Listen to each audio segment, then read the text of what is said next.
মেয়েটা চোখ বন্ধ করে শুয়ে আছে। তার গোলাপি ঠোঁটজোড়া কাঁপছে। আমি আর নিজেকে সামলাতে পারলাম না। আমার ঠোঁটজোড়া মেয়েটার ঠোঁটজোড়ার সাথে চুবিয়ে চুষতে লাগলাম। এবার গল্পে আসা যাক। আজ অনেক রাত হয়ে গেছে। আজকে মনে হয় বাসায় পৌঁছাতে পৌঁছাতে ভোর হয়ে যাবে। আশেপাশে কোনো গাড়িও দেখতে পাচ্ছি না। ধুর, কেন যে বন্ধুদের সাথে আড্ডা মারতে গেলাম। এখন নিজেরই পস্তাতে হচ্ছে। আর হারামি বন্ধুগুলাও ছাড়াতে চায় না। এসব ভাবছি আর হাঁটতে হাঁটতে একটা বাস স্ট্যান্ডের সামনে এসে পড়ছি। দেখি এখানে কিছুক্ষণ দাঁড়াই, কোনো গাড়ি পাওয়া যায় কিনা। ও, আপনাদের তো পরিচয়টাই দিলাম না। আমার নাম আলোক, বকাটে ছেলে।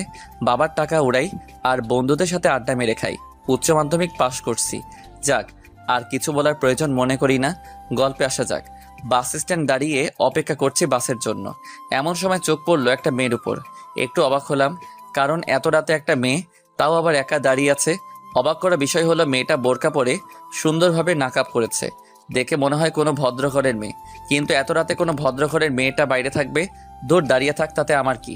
আমি পকেট থেকে মোবাইলটা বের করে টিপছিলাম আর মেয়েটার দিকে আর চোখে তাকাচ্ছিলাম। অনেকক্ষণ হয়ে গেল মেয়েটা দাঁড়িয়ে আছে। এখন প্রায় রাত 2টা বাজে। এতক্ষণ কার জন্য দাঁড়িয়ে আছে মেয়েটা, এই বিষয়টা আমাকে ভাবাচ্ছে। না, আর ভেবে কাজ নেই। গিয়ে জিজ্ঞেস করি কি হয়েছে। হয়তোবা কোনো বিপদে পড়ছে। ধীর গতিতে পা বাড়িয়ে মেয়েটার কাছে গিয়ে দাঁড়ালাম। অবাক হয়ে গেলাম, কারণ মেয়েটা আমাকে দেখে একটু চমকালো না। উল্টো আমি তার চোখের দিকে তাকিয়ে এক অজানা রাজ্যে হারিয়ে গেছি। কি মায়া ভরা সেই মায়াবী চোখ! আমি তো তার চোখ দেখেই প্রেমে পড়ে গেছি। হঠাৎ মেয়েটার কণ্ঠে ঘোর ভাঙল। ও হ্যালো, এভাবে তাকিয়ে আছেন কেন? না মানে, আপনি কি কোনো প্রবলেমে ফেসে গেছেন? যদি আমাকে বলেন সাহায্য করতে পারি। না, কোনো প্রবলেম নেই। তাহলে এত রাতে এখানে দাঁড়িয়ে আছেন কেন? কাস্টমার খুঁজছি। কি? আমি তো মেরে গেলাম। কিছুই বুঝলাম না কি বলছে মেয়েটা। শুনতে পান না? কাস্টমার খুঁজছি। মেয়েটার কথা শুনে আমি আমার কানকে বিশ্বাস করতে পারছি না। কিছুক্ষণের জন্য একেবারে নিস্তব্ধ হয়ে গেলাম। কি বলছে মেয়েটা? তাহলে কি মেয়েটা? না না, ছি ছি, এ কি করে হয়? এমন বোরকাওয়ালি মেয়ে কোনো দিন এসব করতে পারে না। মনে হয় ভুল শুনছি। তাই মেয়েটাকে জিজ্ঞেস করলাম, কি বলছেন এসব বুঝতেছি না। আরে বললাম না কাস্টমার খুঁজতেছি। এত রাতে কিসের কাস্টমার? তার মানে কি আমি যা ভাবছি আপনার সম্পর্কে? আপনি কিছু বলার আগেই মেয়েটা বলল, জি তাই। করবেন নাকি আপনি? মেয়েটার কথা শুনে মনের মধ্যে কেমন যেন একটা অনুভূতি কাজ করছে। মেয়েটা দেখার জন্য এত সুন্দর নাকাব করা মেয়ে কি করে এসব কাজ? না না, আর ভাবতে পারছি না। মাথাটা কেমন জানি গুলিয়ে যাচ্ছে। মেয়েটার কথা শুনে আবার বাস্তবে ফিরে এলাম। কি হলো, করবেন? যদি করেন তাহলে বলেন, না হলে বিদায় হন। আমাকে কাস্টমার খুঁজতে হবে। কোনো কথাই মুখ থেকে বের হচ্ছে না। কি বলবো বুঝতে পারছি না। চুপ করে আসি। মেয়েটা দেখি অন্যদিকে ফিরে হাঁটা শুরু করলো। আমি পিছন থেকে ডাক দিলাম, এই যে আপু, দাঁড়ান। যা বলার তাড়াতাড়ি বলেন, আমার কাছে এত সময় নাই। আপনি কি সত্যি এসব করেন? হ্যাঁ করি, আপনি করবেন কিনা বলেন, না হলে আমি যাই। এর আগে কারোর সাথে করছেন? না, আজকেই প্রথম। কেন? অবাক হয়ে যাচ্ছি। এর আগে কারোর সাথেই করে নাই, তাহলে শুধু শুধু কেন নিজের মূল্যবান জিনিসটা বিক্রি করছে? এত কৈফিয়ত আমি আপনাকে দিতে পারবো না। যদি করেন তাহলে বলেন, না হলে গেলাম। আমি কি বলবো বুঝতে পারছি না। দেখতে এত সুন্দর লাগছে মেয়েটাকে, বোরকা পরে যে তার প্রেমে পড়ে গেলাম। কিন্তু মেয়েটার চরিত্র তো মাশাআল্লাহ। আমারও মেয়েটাকে দেখে কেমন জানি লাগছে। নিজেকে সামলাতে পারছি না। তার আর কিছু না ভেবে মেয়েটাকে জিজ্ঞেস করলাম, কত নিবেন এক রাতের? 10,000। ওকে ডান, আমি রাজি। আগে পেমেন্ট করেন। আমি কিছুটা অবাক হয়ে গেলাম। একেবারে পাক্কা পতিতাদের মতো কথা বলতেছে। যাক, আর কিছু না ভেবে পকেট থেকে মানিব্যাগটা বের করে চকচকে 10টা 1,000 টাকার নোট দিলাম। যেহেতু আমি বড়লোক বাবার একমাত্র সন্তান, তাই টাকার কোনো অভাব নাই। মেয়েটাকে নিয়ে হাঁটা শুরু করলাম। একসাথে হাঁটছি, নীরব। রাস্তাটা যেন আমার আর মেয়েটার দিকে তাকিয়ে হাসছে। আমার মনের মধ্যে মেয়েটাকে দেখার জন্য অস্থিরতা কাজ করছে। না জানি কেমন দেখতে, যেমনই দেখতে হোক, চোখগুলো আমার ক্রাশ।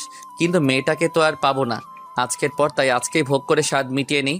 আর ওইদিকে মেয়েটা মনে মনে হয়তো অনেক কিছু ভাবছে। কি ভাবছে তা আমার অজানা, কিন্তু মেয়েটা অনেক ভয় পেয়ে আছে। সত্যি কি মেয়েটা আজ প্রথম এমন কাজ করতে যাচ্ছে? মনের মধ্যে হাজারো প্রশ্নের পাহাড় তৈরি হতে থাকে। তখনই মেয়েটা আমাকে বলল ওই দিকে যেতে।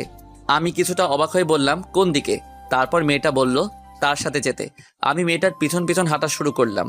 কিছু দূর হাঁটতেই নিজেকে একটা ঘরে আবিষ্কার করলাম। বুঝতে বাকি রইল না যে এই বাসাটাতে মেয়েটা থাকে। অন্ধকার দেখা যাচ্ছে কারণ ঘরের লাইটটা অফ ছিল।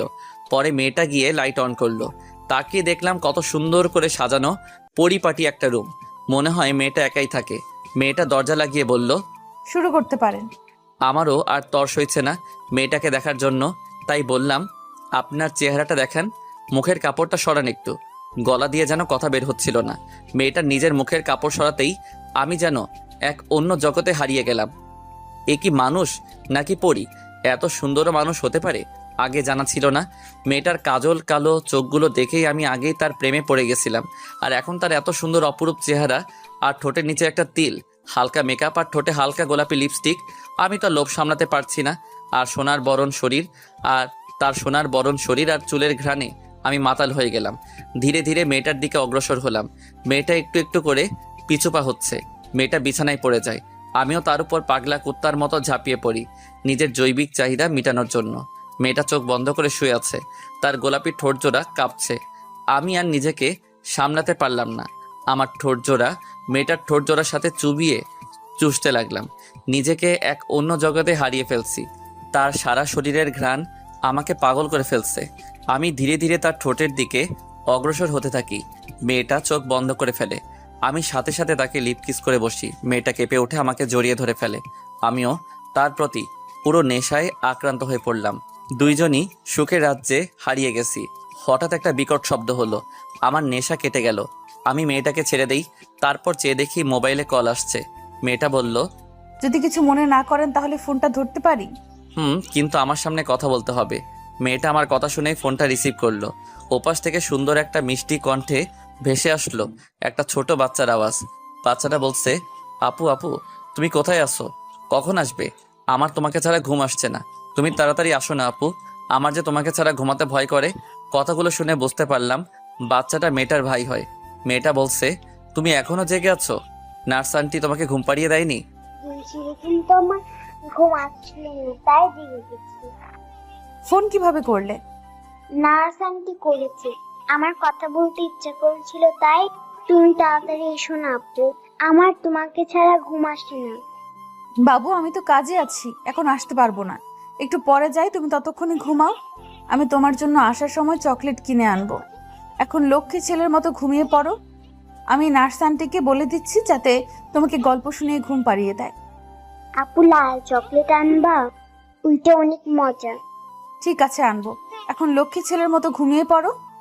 আচ্ছা আপু, তাড়াতাড়ি এসো। বলে ফোনটা টুট টুট শব্দ করে কেটে গেল। আমি এতক্ষণ সবকিছু চুপচাপ শুনছিলাম। মেয়েটা আমার দিকে তাকিয়ে বলল, এবার আপনি শুরু করতে পারেন। কিন্তু বাচ্চাটার কথা শুনে আমার মনের প্রশ্নের পাহাড় আরো বড় হয়ে গেল। আমি মেয়েটাকে জিজ্ঞেস করলাম, বাচ্চাটা কি হয়? ও বলল, ওর ভাই। আমার এবার জানার আগ্রহ আরো বেড়ে গেল। তাই মেয়েটাকে বললাম, আচ্ছা যদি কিছু মনে না করেন, কিছু কথা জানতে পারি? জি বলুন। আমার কেন জানি মনে হচ্ছে আপনার জীবনে বড় ধরনের ঝড় উঠেছে, যার কারণে আপনি এই পথটা বেছে নিলেন। সেটা কি আমি জানতে পারি? আপনারা তো জেনে কাম নাই, যা করতে আসছেন তাই করে বিদায় হন। এবার আমার মাথা গরম হয়ে গেল। একটু বললে কি হয়, তাই রেগে বললাম, আচ্ছা করব না, আমি চলে যাচ্ছি, দেন আমার টাকা ফেরত দেন। কিছুটা ব্ল্যাকমেল করে, কারণ আমি বুঝতে পারছি মেয়েটা বিপদে পড়ছে। প্লিজ এমনটা করবেন না। আপনি চলে গেলে আমার ভাইয়ের চিকিৎসার টাকা জোগাড় করতে পারবো না। আর এত রাতে আমি আর কোনো কাস্টমারও পাবো না। প্লিজ এমন কইরেন না। আচ্ছা, আপনার ভাইয়ের কি হয়েছে, আর আপনারই বা কি হয়েছে, যার কারণে আমি নিজের সতীত্ব নষ্ট করতেও পিছুপা হচ্ছেন না? সবকিছু খুলে বলুন আমাকে, তাহলে আমি যাব না। আপনি সত্যিই সব জানতে চান? তার জন্য তো জিজ্ঞেস করছি। আমার নাম মেহেরিমা জাহান। আমি কুমিল্লার বাসিন্দা। 1 বছর আগে মাধ্যমিক পাশ করে কলেজে উঠছি। আমার বাবা একজন দিনমজুর ছিলেন। আজ থেকে প্রায় 6 মাস আগে আমার বাবা মা দুজনেই একটা কার অ্যাক্সিডেন্টে মারা যান। সেদিন থেকে আমার জীবনে দুঃখের ঝড় নেমে আসে। যে লোকটা আমার মা বাবাকে গাড়ি চাপা দিয়েছিল, সে লোকটা অনেক ধনী ছিল। আমাকে আর আমার ভাইকে ওনার সাথে করে নিয়ে যেতে চেয়েছিলেন, কিন্তু আমার মামা আর মামি দুজন খুব লোভী। তারা ওই লোকটার কাছ থেকে টাকা নেয়, তারপর লোকটাকে চলে যেতে বলে। আর তারপর মামি চক্রান্ত করে বাবার সব জায়গা জমি নিজের নামে করিয়ে নিয়েছিলেন। ওনারা ঠিক করেছিলেন আমাকে ওনাদের ছেলের সাথে বিয়ে দিবেন, কিন্তু ওনার ছেলে অনেক খারাপ লোক ছিলেন, নেশা করত। তাই আমি বিয়েতে রাজি হইনি, কিন্তু এতে করে ওনারা আমার খাওয়া দাওয়া বন্ধ করে দিয়েছিলেন। বাধ্য হয়ে ছোট ভাইকে নিয়ে কোনো মতে পালিয়ে ঢাকা চলে আসি। ঢাকায় এসে এই ছোট্ট রুমটা ভাড়া নেই। তারপর টিউশনি করে কোনো মতে 2 ভাই বোন খেয়ে রাত কাটাতাম। এইভাবেই ভালো চলছিল আমাদের ভাই বোনের জীবন। কিন্তু তাতেও দুঃখের একটুও মায়া হলো না, আবার আমার জীবনে ঝড় তুলে দিল। একদিন ছোট ভাই খেলতে খেলতে হঠাৎ করে চিৎকার করে অজ্ঞান হয়ে পড়ে। পরে তাকে হসপিটালে নিয়ে গেলাম। ডাক্তার বলছে ওর নাকি মাথায় ছোট্ট একটা টিউমার আছে, এটা অপারেশনের মাধ্যমে বের করতে হবে, না হলে দিন দিন আরো ব্যথা বাড়তে পারে আর তাতে ভাইটা মারাও যেতে পারে। আমি ডাক্তারকে জিজ্ঞেস করেছিলাম কত টাকা লাগবে। ডাক্তার বলছে মিনিমাম 1 থেকে 1.5 লক্ষ টাকা লাগবে। কিন্তু আমি এত টাকা পাবো কোথায়, এটাই ভেবে পারছিলাম না। চাকরি খোঁজার অনেক চেষ্টা করছি, কিন্তু তারাও একই কাজ করতে চায় আমার সাথে। আমি রাজি হলে চাকরি দেবে, না হলে দেবে না, কিন্তু আমি রাজি হই না। দিন যেতে থাকে আর আমার ভাইটা মরণের সাথে লড়াই করতে থাকে। আপনি বলুন, অতটুকু একটা ছোট্ট বাচ্চা কি করে পারবে এত ব্যথা সহ্য করতে? তাই আর কিছু না ভেবে বেরিয়ে পড়েছি নিজের গায়ে পতিতার ছাপ লাগাতে। এতে আমার জীবন ধ্বংস হলেও আমার নিষ্পাপ ভাইটার জীবন বেঁচে যাবে। আমি ছাড়া এই দুনিয়ায় ওর আর আমার কেউ নাই। মেয়েটার কথা শুনে আমার বুকের ভেতরটা দুমড়ে মুচড়ে গেল। কেমন যেন একটা কষ্ট অনুভব করলাম। মানুষ এত নিষ্ঠুর কি করে হতে পারে? আমি মেয়েটার দিকে তাকিয়ে দেখি মেয়েটা এখনো কাঁদছে। তার চোখের নোনা জলগুলো তার চোখের কাজলের সাথে মিলে একটা খেলা করছে। আমি তাড়াতাড়ি করে পকেট থেকে রুমালটা বের করে মেয়েটার হাতে দিয়ে বললাম, নেন, এটা দিয়ে চোখের পানি মুছুন, কাঁদলে আপনাকে একটু ভালো দেখায় না। মেয়েটা রুমালটা হাতে নিয়ে চোখ মুছে কান্না করা বন্ধ করলো। আচ্ছা চলেন, এখন তো আপনার জৈবিক চাহিদা পূরণ করার পালা। আমি মেয়েটার এমন কথা শুনে সত্যি অবাক না হয়ে পারলাম না। কেউ এতটা নিচে নামতে পারে? নিজের ভাইকে বাঁচানোর জন্য জানা ছিল না। আমি মেয়েটার গলার শব্দে আবার বাস্তবে ফিরে এলাম। কি হলো আপনার, কি ভাবছেন? আচ্ছা, যদি কিছু মনে না করেন একটা কথা বলি। জি বলুন। আমি এরপর যা বলছি মেয়েটা তা শোনার জন্য মোটেও তৈরি ছিল না। আচ্ছা আপনি এবার আপনার কাজ শুরু করেন, আমি আর আপনাকে বাধা দেব না। আমার জীবনে প্রথম আপনি সেই পুরুষ যে আমার এত কাছে এসেছে। চাইলে এখন আপনি আমার গায়ে পতিতার ছাপ বসিয়ে দিতে পারেন, পরে আবার টাকা ফেরত চাইতে পারবেন না, কারণ টাকাটা আমার খুব প্রয়োজন। আমি কি বলবো কিছুই বুঝতে পারছিলাম না। একদিকে মেয়েটা আমার স্বপ্নে সেই রাজকুমারী যাকে আমি মনে প্রাণে কাছে চাইছি, তবে সেটা স্বপ্নই ছিল এতদিন। আজ এত কাছে পেয়েও কি আমি তাকে হারিয়ে ফেলবো? তবে কি সে শুধু আজকে রাতটাই আমার? ভাবনাতে পড়ে গেলাম, না না, এই কিছুতেই হতে পারে না। এই মেয়েকে আমি সারা জীবন পাশে চাই। যেই মেয়ে ছোট ভাইয়ের জন্য নিজের সতীত্ব বিলি করতে রাজি, সেই মেয়ে আর যাই হোক প্রতারক হতে পারে না। এই মেয়ের মন যে জয় করতে পারবে, জীবনের বিনিময় হলেও তাকে আগলে রাখবে। না না, একে হারাতে পারবো না। তাহলে আমার যে কি হবে তা আমি নিজেই জানি না। প্রথম দেখায় যাকে ভালোবেসে ফেলেছি তাকে কি করে হারাতে দিতে পারি? মনের মধ্যে হাজারো ভাবনার ঢেউ তুলছে। চুপ করে বসে থাকতে দেখে মেয়েটা বলল, কি হলো, কি ভাবছেন? কই কিছু না তো। দেখুন, আমার কাছে বেশি সময় নেই, ভোর হতে আর অল্প সময় বাকি আছে। তারপর কিন্তু আর কিছু করতে পারবেন না বলে দিলাম। আর টাকার আশা ছেড়ে দেন। আর কিছুই করতে চাইও না। মেয়েটা অবাক হয়ে বড় বড় চোখ করে তাকিয়ে বলল, আর কিছু করতে চান না মানে? মানে কিছু না, করতে চাই না, এটাই বললাম। দেখুন, করবেন কি না করবেন সেটা আপনার ব্যাপার, কিন্তু কিন্তু টাকাটা ফেরত পাবেন না।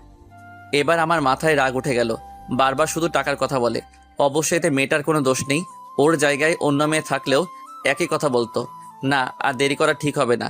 মেয়েটা আমার মনের কথা খুলে বলি, দেখি যদি রাজি হয় তাহলে আমার জীবন ধন্য। আচ্ছা, একটা কথা বলতে পারি যদি কিছু মনে না করেন? আবার কি কথা? দেখুন, যা বলার তাড়াতাড়ি বলুন, আমার এত সময় নেই। সময় নেই মানে? আর কোনো জায়গায় কাস্টমার ওয়েট করছে নাকি? না, তা না। যাক, বাদ দেন, বলেন কি বলবেন শুনি। এরপর আমি যা বললাম এতে মেয়েটা নিজের কানকে বিশ্বাস করতে পারছিল না। চলুন দেখা যাক। আসলে কথাটা হলো, কি বলেন? না মানে আসলে কথাটা হলো কি বলা দরকার বুঝতে পারছিলাম না। কি মানে করছেন? যা বলার সোজাসুজি বলেন। আমি আপনাকে ভালোবাসি, আপনাকে বিয়ে করতে চাই। কথাটা বলে মাথা নিচু করে ফেলি। আর এদিকে মেয়েটা যেন আকাশ থেকে পড়লো আমার এমন একটা কথা শুনে। এটার জন্য মেয়েটা মোটেও তৈরি ছিল না। কি বলছেন এসব? আপনার মাথা ঠিক আছে তো নাকি? দেখুন, আবেগের বশে কোনো কথা বলা উচিত না। আপনি যা করতে এসেছেন তাই করে বিদায় হন। আমি আবেগের বশে কথা বলছি না, যা বলছি মন থেকে বলছি। আমি আপনাকে প্রথম দেখেই ভালোবেসে ফেলছি আর আপনাকে বিয়ে করতে চাই। দেখুন, এই মুহূর্তে আপনার আবেগটা কাজ করছে, তাই এসব কথা বাদ দেন প্লিজ। আপনি আপনার কাজ করে চলে যেতে পারেন। আর হ্যাঁ, বিয়ে করে কি করবেন শুনি? যেটা বিয়ে করে পাবেন সেটা তো বিয়ের আগেই পেয়ে যাচ্ছেন। তাহলে আর বিয়ে করবেন কেন? তাও আবার আমার মতো একটা ফতিতার সাথে। মেয়েটার এমন কথা শুনে ভীষণ রাগ উঠল। মন চেয়েছিল কষিয়ে 2টা থাপ্পড় দিতে। আরে হেতিকে ভালোবাসি বলে মুখে যা আসে তাই বলে যাবে নাকি? দেখুন, বিয়ে মানে যে সেক্স করা তা কিন্তু নয়। বিয়ের আরও অনেক ভালো দিক আছে। আমি আপনাকে আমার সারা জীবনের সুখ দুঃখের সাথী বানাতে চাই। বলেন, হবেন কি আমার পথ চলার সাথী? মেয়েটা কি বলবে বুঝতে পারছে না। কি বলা উচিত তার এখন? মেয়েটা একটা ভাবনার মধ্যে ডুবে গেল। একটা আপত্তিকর ছাপ দেখতে পাচ্ছিলাম তার মুখে। মেয়েটা বলল, আমি আপনাকে বিয়ে করতে পারবো না। আপনি যা করতে এসেছেন তাই করে চলে যান। এতে মেয়ের উপর কোনো দয়া দেখানোর দরকার নেই। এসব শুনে আমার মাথায় আরও বেশি গরম হয়ে যায়। নিজেকে আর আটকে রাখতে পারি না। ঠাস করে মেয়েটার গালে চর বসিয়ে দেই। মেয়েটা গালে হাত দিয়ে বসে আছে। বুঝতে পারলাম চরটা খুব জোরেই লেগেছে, কারণ চর খেয়ে মেয়েটা বিছানার কোণে ছিটকে পড়ে। আমি এমন কিছু করব সে স্বপ্নেও ভাবতে পারে নাই। ওই, তুই নিজেকে কি মনে করিস? হ্যাঁ, রেগে তুই তাই করে বলা শুরু করছি। তোকে প্রথম দেখে ভালোবেসে ফেলছি, তাই তোর এত কথা সহ্য করছি। নয়তো তোকে খুন করে কখন চলে যেতাম। এখন বল, বিয়ে করবি কি না? না, করবো না আপনাকে বিয়ে। হাসছেন কেন? তুই যদি এখন আমাকে বিয়ে করতে রাজি না হোস, তাহলে কাল সকাল হওয়ার আগে তোকে পুলিশ এসে ধরে নিয়ে যাবে। আমি পুলিশকে বলবো তুই একটা বেশ্যামি। তাই বলছি, চুপচাপ মেনে নে। আমি তোকে সত্যি ভালোবেসে ফেলছি, আর আমাকে বিয়ে করে তোর ভাইও বেঁচে যাবে। না প্লিজ, এমনটা করবেন না। আমি আপনার দুটি পায়ে পড়ি, পুলিশকে ডাকবেন না। তাহলে আমার ভাইটার কি হবে? ওইটুকু একটা বাচ্চার প্রতি দয়া করেন, পুলিশকে ডাইকেন না। আপনার দুটি পায়ে ধরি। সাথে সাথে আমার পায়ে হাত দিয়ে ধরে বসে। তোর জায়গা আমার পায়ে নয়, তোর স্থান আমার মনে। তুই কিছু চিন্তা করিস না। তোর ভাইয়ের অপারেশনের সমস্ত দায়িত্ব আমার। কিন্তু তোকে আমাকে বিয়ে করতে হবে, না হলে আমি পুলিশ ডাকতে বাধ্য হব। না না, এটা কইরেন না প্লিজ। নিজের অজান্তেই আমার মুখে একটা হাসি ফুটে ওঠে। আমি মেয়েটার গালে হাত দিয়ে তার চোখের পানি মুছে দেই। তারপর তার কপালে আলতো করে একটা চুমু খাই আর বলি, যাও এখন শুয়ে পড়ো। খেয়াল করলাম তার গালটাতে চড় মারার ফলে হাতের 5 আঙুলের ছাপ বসে গেছে। কিন্তু আপনার পরিবার কি আমার মতো একটা এতিম মেয়েকে মেনে নেবে? এই চুপ! কে বলছে তুমি এতিম? আমি আছি না তোমার সাথে? খবরদার, খবরদার আর নিজেকে এতিম বলবে না। কথাটা শোনার পর মেয়েটা হাউমাউ করে কেঁদে ফেললো। কাঁদুক, সে আজকেই তার জীবনের শেষ কান্না। আর কোনোদিন তাকে কাঁদতে দিব না। আমি তার চোখের পানি মুছে দিয়ে বললাম, যাও গিয়ে শুয়ে পড়ো। রাত অনেক হয়েছে, সকালে তোমার ভাইকে দেখতে যেতে হবে তো। মেয়েটা কোনো কথা না বলে বিছানার এক কোণে গুটিসুটি মেরে শুয়ে পড়ে। আমি একটা বালিশ আর চাদর নিয়ে নিচে বেঁধেতে বিছানা করে শুয়ে পড়ি। কিছুক্ষণ পর হঠাৎ কারো চিৎকারের বিকট শব্দে আমার ঘুম ভেঙে গেল। মেয়েটা কোনো কথা না বলে চুপচাপ বিছানার এক কোণে গিয়ে শুয়ে পড়ল। খেয়াল করলাম মেয়েটা বালিশে মুখ লুকিয়ে কাঁদছে। আমার মন চাইছিল ওকে শক্ত করে জড়িয়ে ধরে বলি, কেঁদো না, আমি আছি তোমার পাশে। কিন্তু সেই অধিকারটুকু এখনো পাইনি। তাই আর কিছু না বলে আমি একটা বালিশ আর চাদর নিয়ে মাটিতে বিছানা পেতে শুয়ে পড়ি। এখনো কান্নার গুনগুন আওয়াজ শোনা যাচ্ছে। কি করব বুঝতে পারছি না। এখন কি আমার ওকে সান্ত্বনা দেওয়া উচিত হবে? মনে মনে ভাবছি, মেয়েটাকে এইভাবে জোর করে বিয়ে করা কি ঠিক হচ্ছে নাকি? না না, যা করছি ঠিকই করছি। পতিতা হয়ে সমাজে বসবাস করার চেয়ে আমার বউ হয়ে থাকা অনেক ভালো।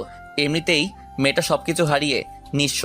এখন তার শেষ সম্বলটা যদি হারিয়ে পতিতার পরিচয় জীবন কাটায়, তাহলে হয়তো বেশি দিন বাঁচবে না।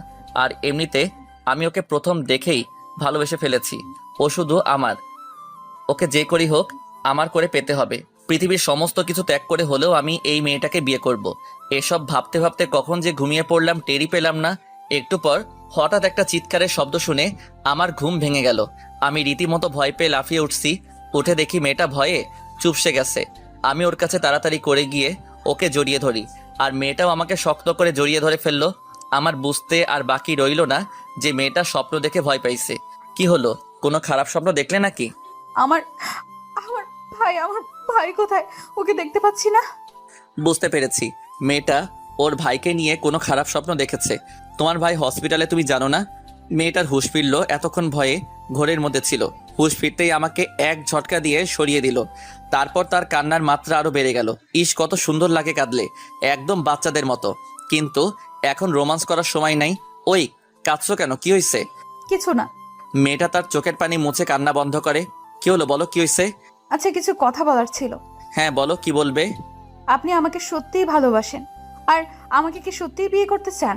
হ্যাঁ, আমি তোমাকে সত্যি ভালোবাসি আর তোমাকে বিয়ে করতে চাই। কিন্তু আপনার পরিবারের সবাই কি আমাকে মেনে নেবে? পরিবার বলতে তেমন কেউ নেই, আছে শুধু বাবা। বাবা তার ব্যবসা নিয়ে ব্যস্ত থাকেন, আর আমি সারাদিন ঘুরি ফিরি আর খাই। আর আপনার মা? শুনেছি উনি নাকি আমার জন্মের পর মারা গেছেন। ছোটবেলা থেকেই বাবা আমার সবকিছু দেখাশোনা করছেন। এইভাবে কথা বলতে বলতে ভোরের আজান দিয়ে দিল। মেয়েটা আমাকে বলল, আচ্ছা, এখন আজান দিচ্ছে, যান নামাজটা পড়ে আসুন। আমি ভাবলাম কিছুটা দুষ্টামি করা যাক। আসলে আমার না খুব ঘুম পাচ্ছে, আমি ঘুমাই বলেই মেয়েটার কোলে মাথা রেখে শুয়ে পড়লাম। আর খেয়াল করলাম মেয়েটার মুখে একটা হাসির ঝলক। ওই কি করছেন, যান নামাজটা পড়ে আসুন আগে, তারপর ঘুমায়েন। না না, আমি যাব না, আমি ঘুমাই, তুমি পড়ো। আমি কোনো বেনামাজি পুরুষকে বিয়ে করতে পারবো না, কারণ যে তার সৃষ্টিকর্তাকে ভালোবাসতে পারে না সে আমাকে কি ভালোবাসবে? বুঝেছি। আপনি আমার সাথে মজা করছেন এতক্ষণ। নেন আপনার টাকা নেন, যান যান এখান থেকে। আপনাকে বিয়ে তো দূর, আপনার চেহারাও দেখতে চাই না। আমি সাথে সাথে উঠে পড়লাম, ওর দিকে করুণ চোখে তাকিয়ে থাকলাম। এখন আমাকে এইভাবে ব্ল্যাকমেইল করছো? বিয়ের পর কি করবে শুনি? সেটা পরে ভেবে নিব, এখন যান। আচ্ছা যাচ্ছি। বিছানা থেকে উঠে ফ্রেশ হয়ে নামাজ পড়তে চলে গেলাম মসজিদে। নামাজ পড়ে আসে দেখি নাস্তা রেডি। মেয়েটা আমাকেই দেখেই বলল, চলে আসছেন, বসুন নাস্তাটা করে নেন। নাস্তা বানালে কখন? এই তো একটু আগে। আপনি বসুন, আমি বেড়ে দিচ্ছি। আমি মনে মনে খুশিতে নাচতেছি।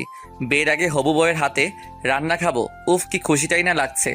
আমি গিয়ে টেবিলে বসে পড়লাম। তারপর আমাকে খাবার বেড়ে দিয়ে দাঁড়িয়ে আছে। কি হলো, তুমি খাবে না? খাবো পরে, আপনি আগে খেয়ে নেন। না, তুমি বসো, দুজনে একসাথে খাবো। ওকে খাবার টেবিলে বসানোর জন্য ওর হাত ধরতে চিৎকার করে উঠলো। দেখলাম ওর চোখ বেয়ে নোনা পানি ঝরছে। কি হলো কিছুই বুঝলাম না। খাবার টেবিল থেকে উঠে পড়লাম। চোখ পড়লো ওর হাতের উপর, দেখলাম অনেকখানি পুড়েছে। এটা কিভাবে হলো তোমার? একটু ছ্যাঁকা লাগছে, সমস্যা নাই, ঠিক হয়ে যাবে। যান আপনি খেয়ে নেন। সমস্যা নাই মানে? কতখানি পুড়ছে? আর তুমি বলছো একটুখানি?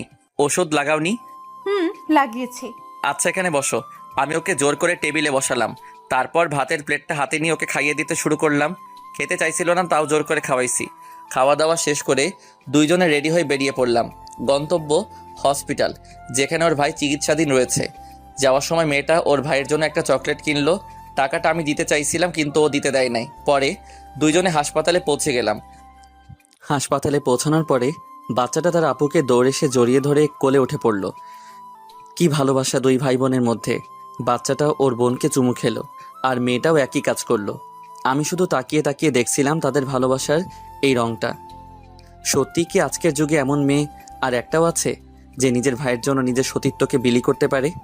আমার জানা মতে আজকের যুগে এমন মেয়ে আর একটাও মেয়ে নেই। এই গল্পে এই এক পিসি আছে। তারপর বাচ্চাটার চোখ পড়ল আমার উপর। আপু, আপু, ওই আঙ্কেলটা কে? বাচ্চাটার মুখে আঙ্কেল শব্দটা শুনে আমি তো থ মেরে গেছি। বলে কি পুচকোটা, আমি আর আঙ্কেল? এখনো বিয়েই করলাম না, আর দাড়িও তো নেই। শিওর হওয়ার জন্য গালে আরেকবার হাত দিয়ে দেখলাম দাড়ি উঠছে কিনা। না, কোনো দাড়ি নেই। তাহলে এই পুচকোটা আঙ্কেল বলল কেন?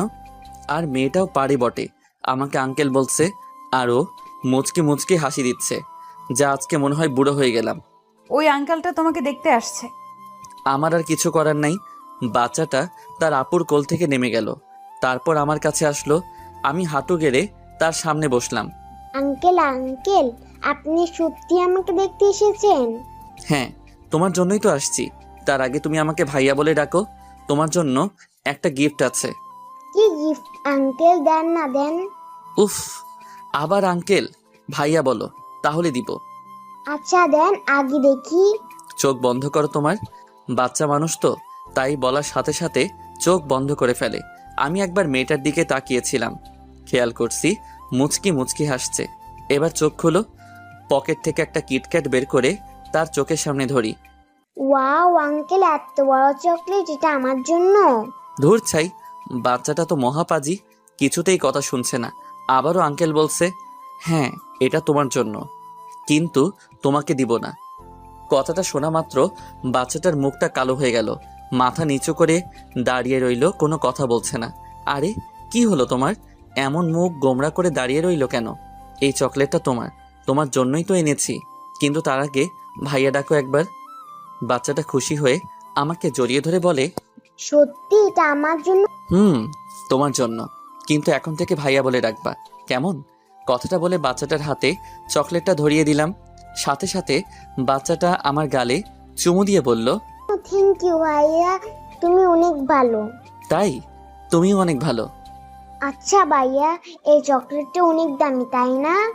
বেশি না, একটু। ও আচ্ছা, তাহলে এটা নিয়ে নেন, এটা আমার লাগবে না। আমি অবাক হয়ে গেলাম। কেন কেন চকলেটটা কি তোমার ভালো লাগে নাই? ভালো লাগছে, কিন্তু আমার আপু বলছে দামি জিনিস আমাদের মতো গরিবের কপালে জুটে না। আর চকলেটটা এত দামি, এর টাকাও আপু দিতে পারবে না। তাই বলছি এটা নিয়ে নেন, আমার একটাতেই হবে। বাচ্চাটা এমন একটা কথা শুনে আমার মাথা গোলাতে শুরু করলো। আমি একবার মেয়েটার দিকে তাকিয়ে দেখলাম মেয়েটার মুখখানিও কালো হয়ে গেছে।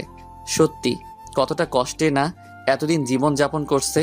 যা, এই বাচ্চাটাও বুঝতে পেরে গেছে টাকার মূল্য। দুনিয়াতে সব টাকারই খেলা। হঠাৎ বাচ্চাটার ডাকে আবার ধ্যান ভাঙলো। ভাইয়া এই নাও, আমার এটা লাগবে না, আমি এই একটাই খাবো। আরে, এটার টাকা তোমাকে দিতে হবে না। দোকানদার তোমার সাথে দেখা করতে এসেছি শুনে এমনি একটা দিয়ে দিছে। তুমি নাকি চকলেট খুব ভালোবাসো, তাই তো তোমার পছন্দের লাল চকলেটটা দিল। সত্যি বলছো? সত্যি। এখন যাও, গিয়ে শুয়ে আরাম করে খাও। ওকে ভাইয়া। বলেই সাথে সাথে আমার গালে আর একটা চুমু দিয়ে দৌড়ে ওর আপুর কাছে চলে গেল। ওর আপু মানে মেয়েটা তাকে বেডে বসিয়ে দিয়ে চকলেট খেতে বলল। বাচ্চাটা মহা আনন্দে চকলেট খাচ্ছিল।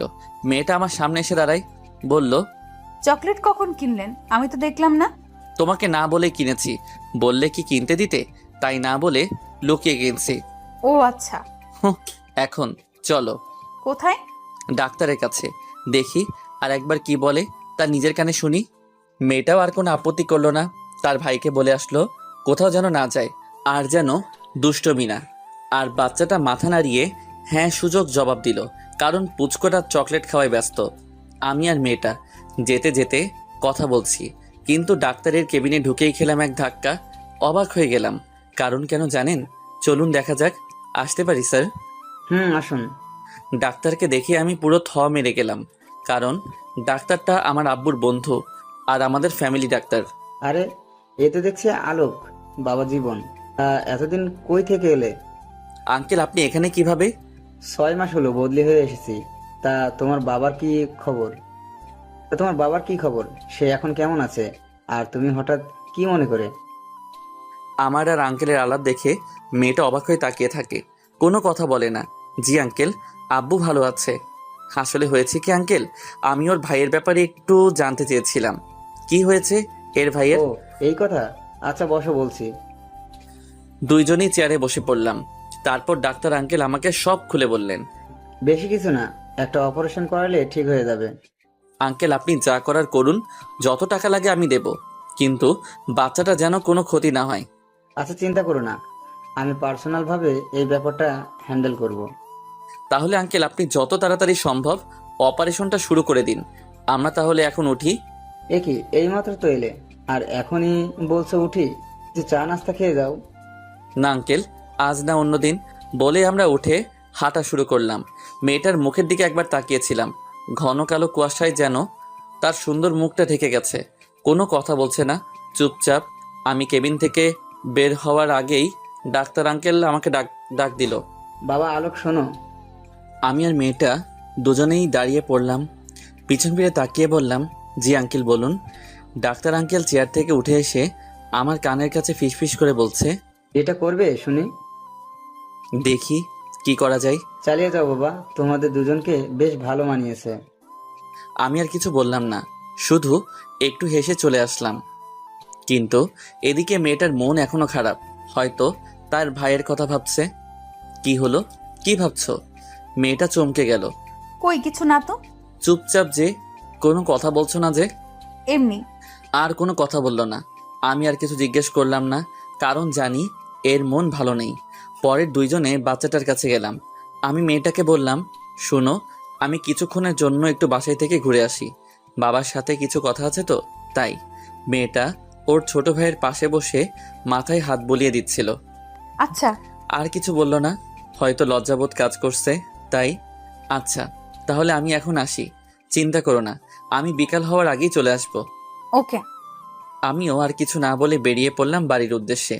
গাড়িতে বসে বসে ভাবছি বাবাকে আজ সবকিছু খুলে বলবো, তিনি নিশ্চয়ই আমার কথা রাখবেন।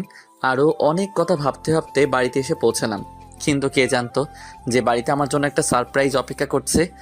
গেটে গিয়ে টোকা দিতে দারোয়ান কাকা গেট খুলে দিল, আর সাথে একটা চিঠি আর বাসার চাবিও দিল।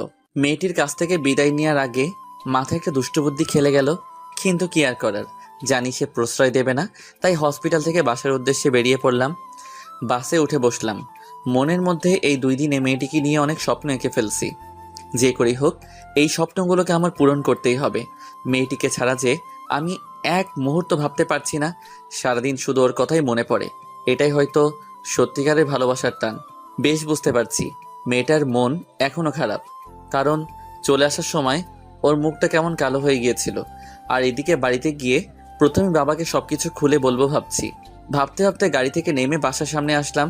তারপর গেটে টোকা দিতেই দারোয়ান কাকা গেট খুলে দিল। আলোক বাবা, তুমি কালকে সারা রাত কোথায় ছিলে? জানো বড় সাহেব কত চিন্তা করছিল তোমার জন্য। বন্ধুদের সাথে ছিলাম কাকা, কিন্তু এতে চিন্তা করার কি আছে? আমি তো বাবাকে বলেই গিয়েছিলাম যে আমি রাতে বাড়িতে নাও ফিরতে পারি। এই নাও, বড় সাহেব এগুলো তোমাকে দিতে বলেছিল। এগুলো কি? আর বাবা কোথায়? বড় সাহেব কয়েকদিনের জন্য দেশের বাইরে গেছেন, যাওয়ার আগে এই কাগজ আর চাবিটা দিয়ে গেছেন। আমি আর কিছু বললাম না, নর্মালি ভাবে বিহেভ করলাম। তারপর চাবিটা আর কাগজটা হাতে নিয়ে বাড়ির ভিতরে চলে গেলাম। ঘরে গিয়ে ঢুকতেই কেমন যেন ফাঁকা ফাঁকা লাগছে, চারিদিকে নিস্তব্ধতা কাজ করছে। তারপর ঘরে জানালা খুলে দিলাম, বাইরের একটু ঠান্ডা বাতাস বইছে। এরপর আমি আমার রুমে গেলাম, টেবিলের উপর কাগজ আর চাবিটা রেখে ফ্রেশ হতে চলে গেলাম। ফ্রেশ হয়ে বেরিয়ে এসে একটু বিছানায় হেলান দিতে চোখ পড়ল সেই কাগজটার উপরে। তাই আর দেরি না করে তাড়াতাড়ি কাগজটা হাতে নিয়ে খুলে পড়তে শুরু করলাম। পড়তে পড়তে হঠাৎ করে বুকের ভিতরটা কেমন যেন দুমড়ে মুচড়ে গেল। চলুন দেখা যাক কি লেখা আছে কাগজটিতে। ডিয়ার আলোক, হঠাৎ করে একটা জরুরি মিটিংয়ের জন্য 1 মাসের জন্য আমাকে দেশের বাইরে যেতে হচ্ছে। তোমাকে কথাটা কাল রাতেই বলবো ভাবছিলাম, কিন্তু তুমি সারা রাত বাড়িতে ফিরোনি। খুব ভোরে আমাকে দেশ ছেড়ে যেতে হবে, তাই রাতে তোমাকে ফোন করেছিলাম কথা বলার জন্য, কিন্তু তোমার ফোন অফ ছিল। জানি না এভাবে আর কতদিন চলবে। যাই হোক, বাবা নিজের খেয়াল রাখবে। সময় হলে আমি তোমাকে ফোন করব। বেশি রাত করে বাইরে থাকবে না, আর নিজের প্রতি একটু যত্ন নিবে, কেমন? আর হ্যাঁ, তোমার হাত খরচের জন্য আলমারিতে কিছু টাকা রাখা আছে, সেখান থেকে যা খুশি খরচ করো, কিন্তু নিজের দিকে একটু খেয়াল রেখো, কেমন? আসি, ভালো থাকবে, বাই। এই লেখা ছিল। সত্যি আমি বাবার অবাধ্য সন্তান, কোনো দিনও তার একটা কথা শুনিনি। অনেকবার বলেছিল তার সাথে ব্যবসার কাজে হাত লাগাতে, কিন্তু আমি তা শুনিনি, কারণ আমার কাজ করতে ভালো লাগতো না। সত্যি খুব খারাপ লাগছে। মা মারা যাওয়ার পর থেকে বাবা বিয়ে করেনি এই ভয় যদি সৎ মায়ের মতন আমাকে কষ্ট দেয়। ছোটবেলা থেকে অনেক আদরে মানুষ করছে, তাই আজ আমি এই রকম। মনে মনে নিজেকে গালি দিতে লাগলাম। চিঠিটা টেবিলে রেখে দিলাম, তারপর বিছানায় গিয়ে হেলান দিয়ে শুয়ে পড়লাম। কখন যে চোখের পাতা দুটো এক হয়ে গেল বুঝতেই পারলাম না। অনেকক্ষণ পর মনে হলো খুব গরম পড়ছে, শরীর ভেজা ভেজা মনে হচ্ছে। না, আর সহ্য করা যাচ্ছে না। ঘুমকে পরাজিত করলাম। চোখ খুলে বুঝতে পারলাম কারেন্ট চলে গেছে। ঘড়ির দিকে তাকিয়ে দেখি দুপুর 3টা বেজে গেছে। সাথে সাথে আমার মাথায় হাত, এত বেলা হয়ে গেছে। আর ওদিকে না জানি মেয়েটির কি অবস্থা, দুপুরে কিছু খেয়েছে কিনা তাও জানি না। আর কিছু না ভেবে তাড়াতাড়ি ফ্রেশ হয়ে গাড়ি নিয়ে বেরিয়ে পড়লাম হসপিটালের উদ্দেশ্যে। পৌঁছাতে পৌঁছাতে 3টা 30 বেজে গেল। হসপিটালের ভিতরে গিয়ে দেখি মেয়েটি এখনও তার ভাইয়ের পাশে বসে মাথায় হাত বুলিয়ে দিচ্ছে। আমি সামনে গিয়ে একটু গলা ছেড়ে কাশি দিলাম। মেয়েটা আমার দিকে ঘুরে তাকায়, কিন্তু কোনো রিয়াকশন নেই। ও ঘুমিয়ে পড়ছে। হুম দুপুরে খাবার খাইছে? খাবার খাইয়ে ওষুধ খাইয়ে ঘুম পাড়িয়ে দিলাম। আর তুমি কিছু খাইছো? মেয়েটা কিছুটা ভ্রু কুঁচকে গেল। না মানে হ্যাঁ, খেয়েছি। আর আপনি? না, এখনো খাইনি। চলো এখন খাবো। তো যান, খেয়ে আসেন, আমি এখানেই আছি। তুমি কিছু খাবে না আমি জানি, তুমিও না খেয়ে আছো। না, আমি খেয়েছি, আপনি যান, খেয়ে আসেন। জানি মেয়েটার মনের অবস্থা ভালো নেই, কিন্তু না খেয়ে থাকলে তারও শরীর খারাপ করতে পারে। দেখো, মিথ্যা বলে লাভ নেই। আমি জানি তুমি কিছু খাওনি। মেয়েটা হয়তো মনে মনে ভাবছে যে আমি কিভাবে জানলাম যে না খেয়ে আছি। না মানে আসলে পরে খেয়ে নেব, আপনি খেয়ে আসুন। না, তুমি না খেলে আমিও খাবো না। আর জানো, আমি ক্ষুধা সহ্য করতে পারি না, কিন্তু তুমি তো খাবে না তাই না? তাহলে আমিও খাবো না, এতে আমার মরণ হয় হোক। বলে একটা চেয়ারে বসে পড়লাম। মেয়েটা বসা থেকে উঠে আমার সামনে এসে দাঁড়ালো। দেখুন, জেদ করবেন না প্লিজ। আমার ভাইটাকে রেখে এখন আপনার সাথে কিভাবে যাব বলুন? হঠাৎ যদি উঠে পড়ে, আমাকে দেখতে না পেলে কান্নাকাটি শুরু করবে। আমি জানি মেয়েটারও খিদা লাগছে, কিন্তু মুখ ফুটে কিছু বলতে পারছে না। সব মেয়েরা এমনই হয়, মনের ভিতরে লুকানো কথা কোনোদিনও মুখ ফুটে বলবে না। কিন্তু তোমার ভাই তো এখন ঘুমাচ্ছে, চিন্তা করো না। ওর উঠে পড়ার আগে আমরা চলে আসব। আর উঠে পড়লে ওর নার্স আন্টি তো আছেই দেখে রাখার জন্য, তাই না? তাই প্লিজ চলো আমার সাথে। অনেক জোরাজুরি করার পর রাজি করালাম। একজন নার্সকে বাচ্চাটার সামনে রেখে দুজন বেরিয়ে পড়লাম। হসপিটালের সিঁড়ি দিয়ে নামছিলাম দুজনে, হঠাৎ করে মেয়েটা পায়ে হোঁচট খেয়ে প্রায় পড়ে যাওয়ার মতো অবস্থা হয়। আমি তাড়াতাড়ি করে ধরে ফেলি। এতে মেয়েটা কিছুটা লজ্জাবোধ করে আর পায়ে একটু আঘাত পায়। হাঁটতে পারছে না মেয়েটা, হয়তো পায়ে একটু বেশি ব্যথা পাইছে। আমার কাঁধে হাত রেখে হাঁটা শুরু করলো, কিন্তু এমন করে খুঁড়িয়ে হাঁটলে সন্ধ্যা হয়ে যাবে। আর এদিকে আমার খিদেই প্রাণ যায়।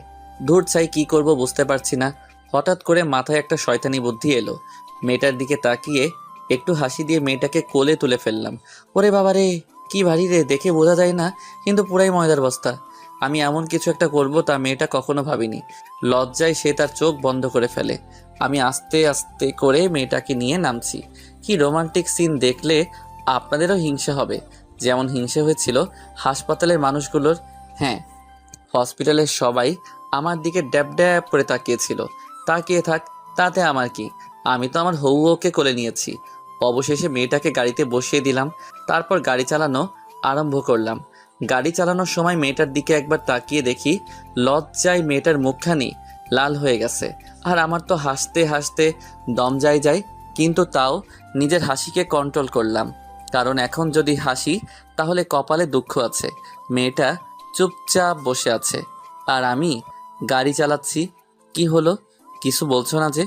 আপনি আমাকে ওভাবে কোলে নিলেন কেন? তুমি তো হাঁটতে পারছিলে না, তাই। এরপর থেকে আমার পারমিশন ছাড়া আমাকে ওইভাবে কোলে নিবেন না, বুঝছেন? ওকে, আমি মনে মনে বলছি, দাঁড়াও না একবার, শুধু বিয়েটা করে নিই, তারপর তোমাকে দেখাবো কে কার পারমিশন নিয়ে কি করবে। এমন টাইট দিমো জীবনেও ছুটতে পারবা না। আচ্ছা, তোমার পায়ে কি খুব ব্যথা করছে? না। আর কোনো কথা বললাম না। গাড়িটা একটা বড় রেস্টুরেন্টের সামনে পার্ক করলাম, তারপর দুজনে ভিতরে গিয়ে বসলাম। আমি তার দিকে মেনু কার্ড এগিয়ে দিয়ে বললাম কি খাবে তা অর্ডার করতে, কিন্তু সে বলল আপনারা যা খুশি অর্ডার করুন। তাই আমি নিজেই অর্ডার করলাম। খাবারের নামগুলো অজানা থাক, বললে আবার আপনাদের লোভ লাগবে। ওয়েটার খাবার পরিবেশন করে দিয়ে গেল, কিন্তু মেয়েটা কিছু খাচ্ছে না, শুধু আর চোখে খাবারের দিকে তাকাচ্ছে। কি হলো, খাচ্ছ না যে? নাওয়া খাওয়া শুরু করো। না মানে এত ভালোভাবে খাবার, না মানে এত ভালো ভালো খাবার আগে কখনো খাইনি তো, তাই জানি না কিরকম খেতে। আর আমার ভাই ওসব কোনোদিন দেখেনি, ওকে ছাড়া আমি এত ভালো ভালো খাবার কিভাবে খাবো বলুন? ও আচ্ছা, এই কথা চিন্তা করো না, তোমার ভাইয়ের জন্য নিয়ে যাব। আর এই খাবারগুলো খুবই ভালো আর সুস্বাদু। বিশ্বাস না হলে খেয়ে দেখো একটু। তারপর মেয়েটা খাওয়া শুরু করলো, কিন্তু কেন জানি মনে হচ্ছে ওর খেতে খুব কষ্ট হচ্ছে। মুহূর্তেই মনে পড়লো ওর তো হাত চাকা খাইছে, হয়তো এই জন্য খেতে কষ্ট হচ্ছে। আমার মনে কুবুদ্ধি ধরা দিল, মেয়েটাকে নিজের হাতে খাইয়ে দিবার। ভাবতে দেরি কিন্তু করতে দেরি করিনি, সঙ্গে সঙ্গে উঠে মেয়েটার পাশে গিয়ে বসলাম। মেয়েটা কিছুটা চমকে গেল। কি হলো, তোমার খেতে অসুবিধা হচ্ছে? তাও আমাকে বলতে পারছো না? না মানে আসলে হাতে একটু জ্বালা করছে। আচ্ছা, তোমার খেতে হবে না, আমি খাইয়ে দিচ্ছি। না ঠিক আছে, আমি খেতে পারবো। হ্যাঁ হ্যাঁ হয়েছে, জানি কেমন খেতে পারবে। চুপচাপ বসো এখানে, কোনো কথা বলবে না। মেয়েটা আর কোনো কথা বলল না। আমি খাবার প্লেট হাতে নিয়ে খাইয়ে দিতে শুরু করলাম। কিছুক্ষণ পর খেয়াল করলাম মেয়েটা কাঁদছে। কি হলো, কাঁদছে কেন? কিছুই বুঝলাম না। ঝাল লাগলো নি? এই কি হলো তোমার, কাঁদছো কেন? কই কিছু না তো। তাহলে কাঁদছো কেন? কই কোথায় কাচ্ছি? ওই এমনি চোখে কি জানি পড়লো। আমি কি বোকা নাকি নিজেকে চালাক ভাবো তুমি? সত্যি করে বলো কি হয়েছে? আসলে এইভাবে তুলে আমার মা বাবা খাইয়ে দিতেন তো, তাই আজকে আপনি খাইয়ে দিতেই ওনাদের কথা মনে পড়ে গেল। দূর পাগলি, খাওয়ার সময় এইভাবে কেউ কাঁদে নাকি? একদম কাঁদবে না। ওনারা সব সময় তোমার পাশে আছে, তোমাদের জন্য সব সময় দোয়া করে। আর তোমরা যদি এইভাবে ভেঙে পড়ো তাহলে যে ওনাদের আত্মা কষ্ট পাবে। হুম। আচ্ছা, এবার লক্ষ্মীমের মতো হা করো আর একদম কাঁদবে না। পুরো খাবারটা শেষ করতে হবে। তোমাকে আরো মোটু হতে হবে, কারণ আমি চিকন চাকন মেয়ে পছন্দ করি না, বুঝলা?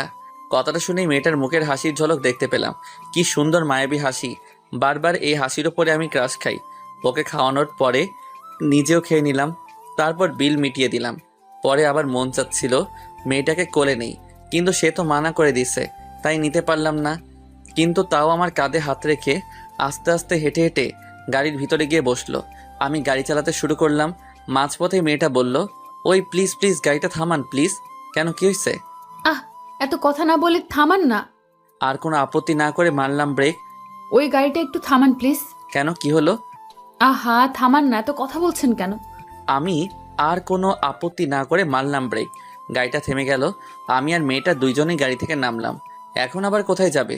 ওই যে দেখেছেন, একটা রাস্তার ওই পাশে আর একটা মাঠ আর একটা পুকুর দেখা যাচ্ছে, ওইখানে একটু নিয়ে যাবেন প্লিজ।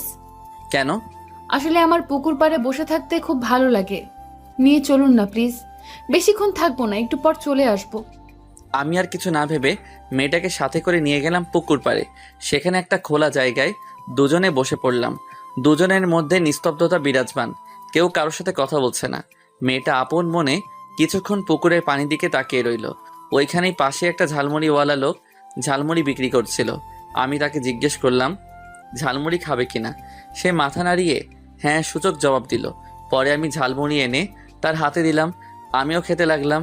ঝালমুড়ি খাওয়া শেষ, আর কিছুক্ষণ বসে রইলাম। আচ্ছা চলেন, এবার যাওয়া যাক। না, বসো, তোমার সাথে কিছু কথা আছে। জি বলুন। সত্যি করে একটা কথা বলবা? তুমি কি সত্যি আমাকে মন থেকে বিয়ে করতে রাজি হইছো, নাকি? মেয়েটা আমার এমন প্রশ্ন করাতে কিছুটা আটকে উঠল। কি বলবে সে নিজেই জানে না। সত্যি কথা বলতে কি, আমি আপনাকে বিয়ে করতে চাইনি, কিন্তু আপনি আমাকে পুলিশে ধরিয়ে দেবার ভয় দেখিয়ে রাজি করিয়েছেন।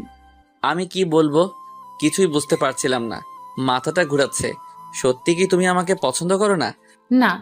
আমাকে কি ভালোবাসা যায় না? কেন যাব না? আপনার মতো ছেলেকে আজকাল সব মেয়েরাই পছন্দ করে, সব মেয়েরাই আপনার মতো জীবনসঙ্গী চায়। তাহলে তুমি কেন আমাকে ভালোবাসতে পারবে না? জানি না, কিন্তু আমি আপনাকে বিয়ে করলেও মন থেকে হয়তো কোনোদিন স্বামী হিসেবে মেনে নিতে পারবো না, কারণ বিয়েটা আমার ইচ্ছার বিরুদ্ধে হয়েছে। থাক, আর বলতে হবে না। আমি আর কিছুই বলতে পারলাম না। বুকের ভেতরটা কেমন যেন ব্যথা অনুভব করলাম। যার জন্য এত কিছু করছি শুধুমাত্র তার ভালোবাসা পাবো বলে। কিন্তু সে, ছি, আমিও বোকা। হয়তো মেয়েটা অন্য কাউকে ভালোবাসে। কিছু না জেনে আমারও মেয়েটার মায়ায় পড়া উচিত হয়নি। কিন্তু এখন কি করব? বড্ড বেশি ভালোবেসে ফেলছি যে। কিভাবে ভুলবো আমি তাকে? হয়তো পারবো না। না, আর মেয়েটার কাছে থাকা ঠিক হবে না। ওর যত কাছে থাকবো তত ওর মায়ায় পড়ে যাবো। তার থেকে ভালো হবে ওর থেকে দূরে সরে যাওয়ার। এসব ভাবতে ভাবতেই চোখের কোণে নোনা জলগুলো বেরিয়ে আসছিল। ওকে বুঝতে না দিয়ে মাথাটা ঘুরিয়ে চোখের পানিটা মুছে ফেললাম। মনে মনে বলতে লাগলাম, খুব ভালোবাসি তোমাকে। হয়তো আজকে আমাদের শেষ দেখা। আর কিছু না বলে আমি উঠে হাঁটা শুরু করলাম। মেয়েটা অবাক হয়ে তাকিয়ে রইল, কারণ তাকে দেখে হাঁটা শুরু করছি। এক পা দুপা করে সামনে এগোচ্ছি, আর ওর জীবন থেকে ধীরে ধীরে সরে যাচ্ছি। মেয়েটাও আমার পিছন পিছন হাঁটা শুরু করলো। আমি গাড়িতে বসে পড়লাম। মেয়েটাও ধীরে ধীরে এসে গাড়িতে চলে বসলো। আমি কোনো কথা বলছি না। কি বলবো? আর নিজের কথা বলার বাকশক্তি হারিয়ে ফেলছি। মনের মধ্যে এখন শুধু বেদনার ঝড়। মন খুলে কাঁদতে ইচ্ছে করছিল, কিন্তু পারলাম না। গাড়ি চালাতে শুরু করলাম। কি হলো, কথা বলছেন না যে? এই যে শুনছেন। বলুন। এতক্ষণ ভাবনায় বিভোর ছিলাম, তাই প্রথম ডাকটা শুনতে পাইনি। মেয়েটা কিছুটা অবাক হয়ে যায়, কারণ আমি তাকে আবার আপনি করে বলা শুরু করছি। এটা মেয়েটা খুব ভালো করে খেয়াল করছে। এখন আবার আপনি করে বলছেন কেন? যার যে অধিকার, সে অধিকারের মধ্যে সীমাবদ্ধ থাকা উচিত। বুকে একরাশ কষ্ট নিয়ে বললাম, মানে? কিছু না। আর কিছু বলল না। জানি না ওর মনে কি চলছে, তবে আমার মনে যে বেদনার আগুন দাউ দাউ করে জ্বলছে। কিভাবে ভুলবো তাকে? কি করে ভুলে থাকবো এই মায়ায় ভরা মুখখানি? না, ভুলতে আমাকে হবেই, কারণ ও আমাকে চায় না। আমি শুধুমাত্র ওর প্রয়োজন। আর তাছাড়া জোর করে ভালোবাসা আদায় করা যায় না। এসব ভাবতে ভাবতে হঠাৎ গাড়ি থামালাম। কি হলো, গাড়ি থামালেন যে? হসপিটাল চলে আসছি। মেয়েটা সেদিকে কোনো খেয়াল নেই। ও, আপনি যান, আমি ডাক্তার আঙ্কেলের সাথে একটু দেখা করে আসি। ওকে। অতঃপর মেয়েটা গাড়ি থেকে নেমে গেল, আমিও নামলাম। মেয়েটা ভিতরে চলে যাচ্ছে। আমি তার চলে যাওয়ার দিকে এক নজরে তাকিয়ে রইলাম। হয়তো এখনই শেষ দেখা। মনে হচ্ছিল কেউ আমার গলা চেপে ধরছে। নিঃশ্বাস নিতে কষ্ট হচ্ছিল। চোখের কোণে আবারও পানি জমে গেল। এবার আর বাধা মানল না, গড়িয়ে পড়ল আমার গাল বেয়ে। কোনোদিনও কারোর জন্য কষ্ট হয়নি, আজ বুঝতে পারলাম আপনজন ছেড়ে গেলে কতটা কষ্ট হয়। এই কষ্ট সইবার ক্ষমতা সবার নেই, আমারও নেই। জানি না কতদিন এই পিছুটান থাকবে, কিন্তু আমাকে যে ওর জীবন থেকে সরে যেতেই হবে, কারণ ওর মনের রাজ্যে হয়তো অন্য কেউ রাজ করছে। হাত দিয়ে চোখের পানি মুছে নিলাম, তারপর চলে গেলাম ডাক্তার আঙ্কেলের কেবিনে ওনার সাথে দেখা করতে। আঙ্কেল, আসতে পারি? আরে আলোক বাবা যে, এসো এসো, বসো। তোমার কথাই ভাবছিলাম। কেন আঙ্কেল? দেখো, আমরা ঠিক করেছি যে আজকে এই বাচ্চাটাকে অপারেশন করব, তাই তোমাকে এই কথাটা বলবো ভাবছিলাম। এ তো খুশির কথা, আপনি যত তাড়াতাড়ি পারেন অপারেশনটা করে ফেলুন। হুম। আচ্ছা আঙ্কেল, তাহলে এখন আমি উঠি। আপনি বাচ্চাটার অপারেশনের পর আমাকে জানাবেন, আমি একটু দরকারি কাজে বাইরে যাচ্ছি। আচ্ছা, জানাবো না। আমি চলে আসলাম সেখান থেকে। ভাবছি চলে তো যাবো, তাহলে মেয়েটাকে শেষ একটি নজর দেখে যাই। জানি এতে আমার মনের কষ্টটা কমবে না, আরো দ্বিগুণ ভাবে বেড়ে যাবে। কিন্তু তাও মেয়েটাকে না দেখে থাকতে পারছি না। না আর পারছি না এখানে থাকতে, শুধু কাঁদতে ইচ্ছে করছে। নিজের ভিতরে শূন্যতা কাজ করছে, কি জানি হারিয়ে ফেলছি। চোখের পানি বাধা মানছে না, কি করব কিছুই বুঝতে পারছি না। আমি রুমের দিকে এগোতে লাগলাম যেখানে মেয়েটা রয়েছে। মনের মধ্যে কেমন একটা উত্তেজনা কাজ করছে। অবশেষে দরজার সামনে এসে দাঁড়ালাম। দেখি মেয়েটার তার ভাইয়ের পাশে বসে আছে, আর ওর ভাইয়ের মাথায় হাত বুলিয়ে দিচ্ছে। আর পুচকুটা এখনো ঘুমাচ্ছে। ওকে দেখায় মনে হচ্ছে কতই না সুখে আছে। আমি একবার মেয়েটির দিকে এক নজরে তাকিয়ে রইলাম। প্রায় অনেকক্ষণ তাকিয়েছিলাম। দরজার সামনে দাঁড়িয়ে কি করব, ভেতরে গেলে যে আমি নিজের চোখের জলকে আটকাতে পারবো না, কারণ মনের মধ্যে এত কষ্ট জমেছে। সারা জীবন কাঁদলেও এর বিন্দুমাত্র কষ্ট কম হবে না। অবশেষে সেই সময় এলো। এখন বাচ্চাটার অপারেশন চলছে, আর মেয়েটা অপারেশন থিয়েটারের সামনে পায়চারি করছে আর কাঁদছে। বেশ বুঝতে পারছি খুব ভয় করছে ওর। সত্যি বলতে এখন আমার খুব ইচ্ছা করছে ওকে জড়িয়ে ধরে বলি, চিন্তা করো না, সব ঠিক হয়ে যাবে। কিন্তু সেইটা করার অধিকার নেই, ছিল না, আর কোনোদিনও থাকবে না। কিছুক্ষণ পর ডাক্তার আঙ্কেল রুম থেকে বেরিয়ে আসলেন। মেয়েটা ডাক্তার আঙ্কেলের সাথে কথা বলে দৌড়ে রুমের মধ্যে চলে গেল। মনে হয় বেঁচে গেছে, কারণ মেয়েটার মুখে হাসির ছাপ দেখতে পারছিলাম। কিন্তু দূর থেকে দাঁড়িয়ে কি বললেন ডাক্তার আঙ্কেল তা শুনতে পাইনি। বাচ্চাটার কি অবস্থা তা জানার জন্য ডাক্তার আঙ্কেলের কাছে ফোন দিলাম। যেহেতু আমাদের পারিবারিক ডাক্তার, তাই আগে থেকে নাম্বার আমার ফোনে সেভ করা ছিল। রিং হচ্ছে। ফোন রিসিভ করতেই আমি ডাক্তার আঙ্কেলকে সালাম দিলাম। তারপর উনি সালামের জবাব দিলেন। আঙ্কেল, কি অবস্থা? বাচ্চাটার এখন কেমন আছে? ডাক্তার আঙ্কেল বা মেয়েটার কেউই এখনো জানে না আমি হসপিটালে আছি। এখন বাচ্চাটা পুরোপুরি সুস্থ, তুমি চাইলে কালকে ওকে নিয়ে যেতে পারো। আমি খুব খুশি হয়ে ডাক্তার আঙ্কেলকে ধন্যবাদ জানালাম। অতঃপর আর একবার মেয়েটাকে দেখার জন্য রুমের দরজার সামনে গিয়ে দাঁড়ালাম। দেখি মেয়েটা বসে আছে, তার চোখে পানি। হয়তো অনেক ভয় পেয়েছিল তাই কেঁদেছিল। আমি একটিবার মন ভরে দেখে বেরিয়ে আসলাম হসপিটাল থেকে। গাড়িতে বসে পড়লাম, আপন গতিতে গাড়ি চালাতে লাগলাম। মনের ভিতরে সব কষ্টগুলো চোখের অশ্রু হয়ে ঝরছে। চলে আসলাম বাড়িতে। বাড়িতে এসে বিছানায় মুখ লুকিয়ে চিৎকার করে কাঁদতে লাগলাম। ঘরের চার দেয়ালে আমার চিৎকার আর আর্তনাদের শব্দ ভেসে বেড়াচ্ছে। কাঁদতে কাঁদতে বিছানা থেকে উঠলাম, টেবিলে বসলাম, খাতা আর কলম নিয়ে একটা চিঠি লিখলাম। আর আলমারি থেকে কিছু টাকা বের করে নিলাম। চিঠিটা আর টাকাগুলো একসাথে একটা প্যাকেটে মুড়িয়ে নিলাম। তারপর আবার হসপিটালে যাওয়ার জন্য বেরিয়ে পড়লাম। হসপিটালে গিয়ে মেয়েটার রুমের সামনে দাঁড়িয়ে আছি, কিন্তু কি করব কিছুই বুঝতে পারছি না। আমি তো আর ওর সামনে যাব না, না কোনোদিন ওর সামনে আসবো না। ভালো থাকুক সে তার মনের মানুষকে নিয়ে, কিন্তু এই প্যাকেটটা কিভাবে ওর হাতে দেওয়া যায়? একটু পর দেখলাম একটা মেয়ে এদিকে আসছে, হয়তো নার্স হবে। আমি ওই মেয়েটার হাতে প্যাকেটটা দিয়ে বললাম ভিতরে বসে থাকা মেয়েটিকে দিতে। মেয়েটি তাই করলো। আমিও এসে একটা একটা করে সিগারেট খাওয়া শুরু করলাম। সিগারেটের ধোঁয়া আমার ভিতরে পুড়ে ছারখার হয়ে খাচ্ছে। এর আগেও তো সিগারেট খেয়েছি, কিন্তু কখনো এতটা জ্বালা করেনি যতটা আজকে করছে। সবগুলো সিগারেট শেষ করলাম। পরে মদের বোতলের মুখটাটা খুলে ঢকঢক করে পুরোটা মদ খেয়ে ফেললাম। তাতেও কেন জানি কোনো কাজ হচ্ছে না। মনের মধ্যে উথাল পাতাল করছে, চোখ গড়িয়ে নোনা জল পড়ছে। আমি চিৎকার করে বলছি, হে আল্লাহ, কেন এতটা কষ্ট দিচ্ছ আমায়? কি ক্ষতি করেছি আমি তোমার? তোমার কি একটু দয়া হয় না তোমার বান্দারের আর্তনাদ শুনে? এনে দাও ওকে আমার জীবনে ওকে ছাড়া যে আমি বাঁচবো না। ফিরিয়ে দাও। অবশেষে মাথা ঘুরিয়ে মেঝেতে পড়ে রইলাম। তারপর আর কিছু মনে নেই। আর ওইদিকে মেয়েটার হাতে চিঠিটা দেওয়ার পর ভাবছে কে দিয়েছে চিঠিটা, কারণ আমি নার্সকে মানা করে দিয়েছি আমার কথা না বলতে। মেয়েটা চিঠিটা খুলে পড়তে শুরু করলো। ডিয়ার অজানা ভালোবাসা, জানি না কি মায়ায় পড়েছি আমি। তোমাকে না দেখে এক মুহূর্ত থাকতে পারছি না।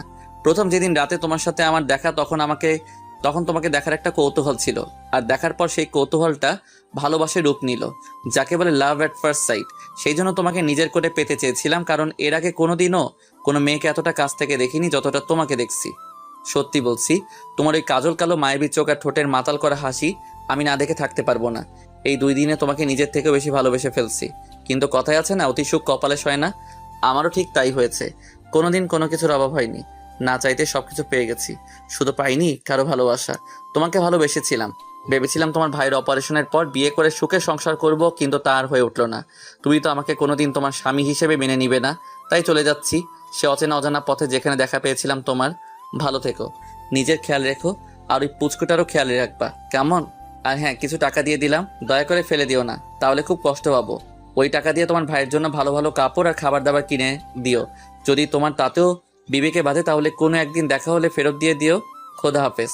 চিঠিটা পড়ার সাথে সাথে মেয়েটার চোখে নোনা পানি বেরিয়ে পড়ল। মেয়েটি চিঠিটা বুকে জড়িয়ে ধরে বলে, কেন চলে গেল? একটিবারও বুঝলে না আমিও তোমাকে ভালোবাসি? তোমাকে আমি সেদিন থেকে ভালোবেসে ফেলছি যেদিন তুমি আমাকে প্রথম বিয়ের কথা বলেছিলে। আমার কি এইটুকু অভিমান করে কথা বলার অধিকার নেই? সত্যি আমি ওই কথাটা মন থেকে বলিনি। ফিরে আসো তুমি, প্লিজ একটিবার ফিরে আসো। আমাকে একটিবার সুযোগ দাও। আমি আর কোনো দিনও তোমার সাথে অভিমান করব না। প্লিজ ফিরে আসো। পরের দিন কে যেন এত সকালে ঘরের বেল বাজাচ্ছে। বেল বাজানোর শব্দে আমার জ্ঞান ফিরে আসে। খুব বুঝতে পারলাম এখনো নেশাটা কাটেনি।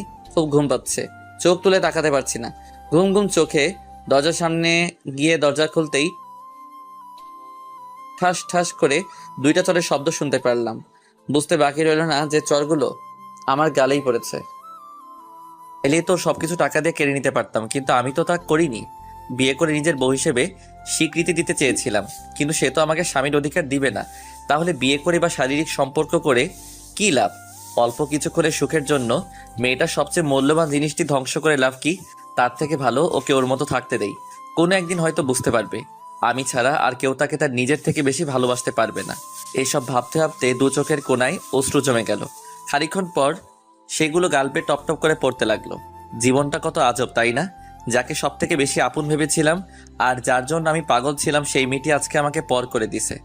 যাক, সে ভালো থাকুক, এটাই আমি চাই। হঠাৎ মাথাটা যেন কেমন জানি ঘোরাচ্ছে।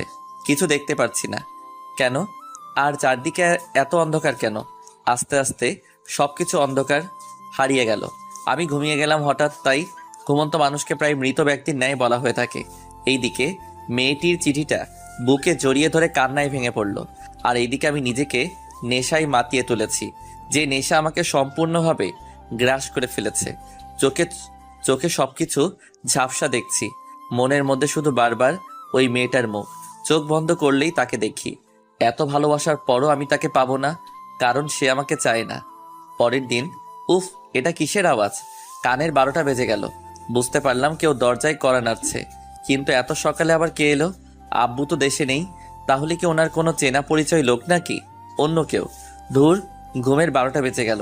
যাই দেখি কে এই মহান ব্যক্তি যে এই 7 সকালে আমার ঘুম ভাঙাতে কলিং বেলের সাথে যুদ্ধ করছে। আর এদিকে কলিং বেলটা বারবার বেজেই চলেছে।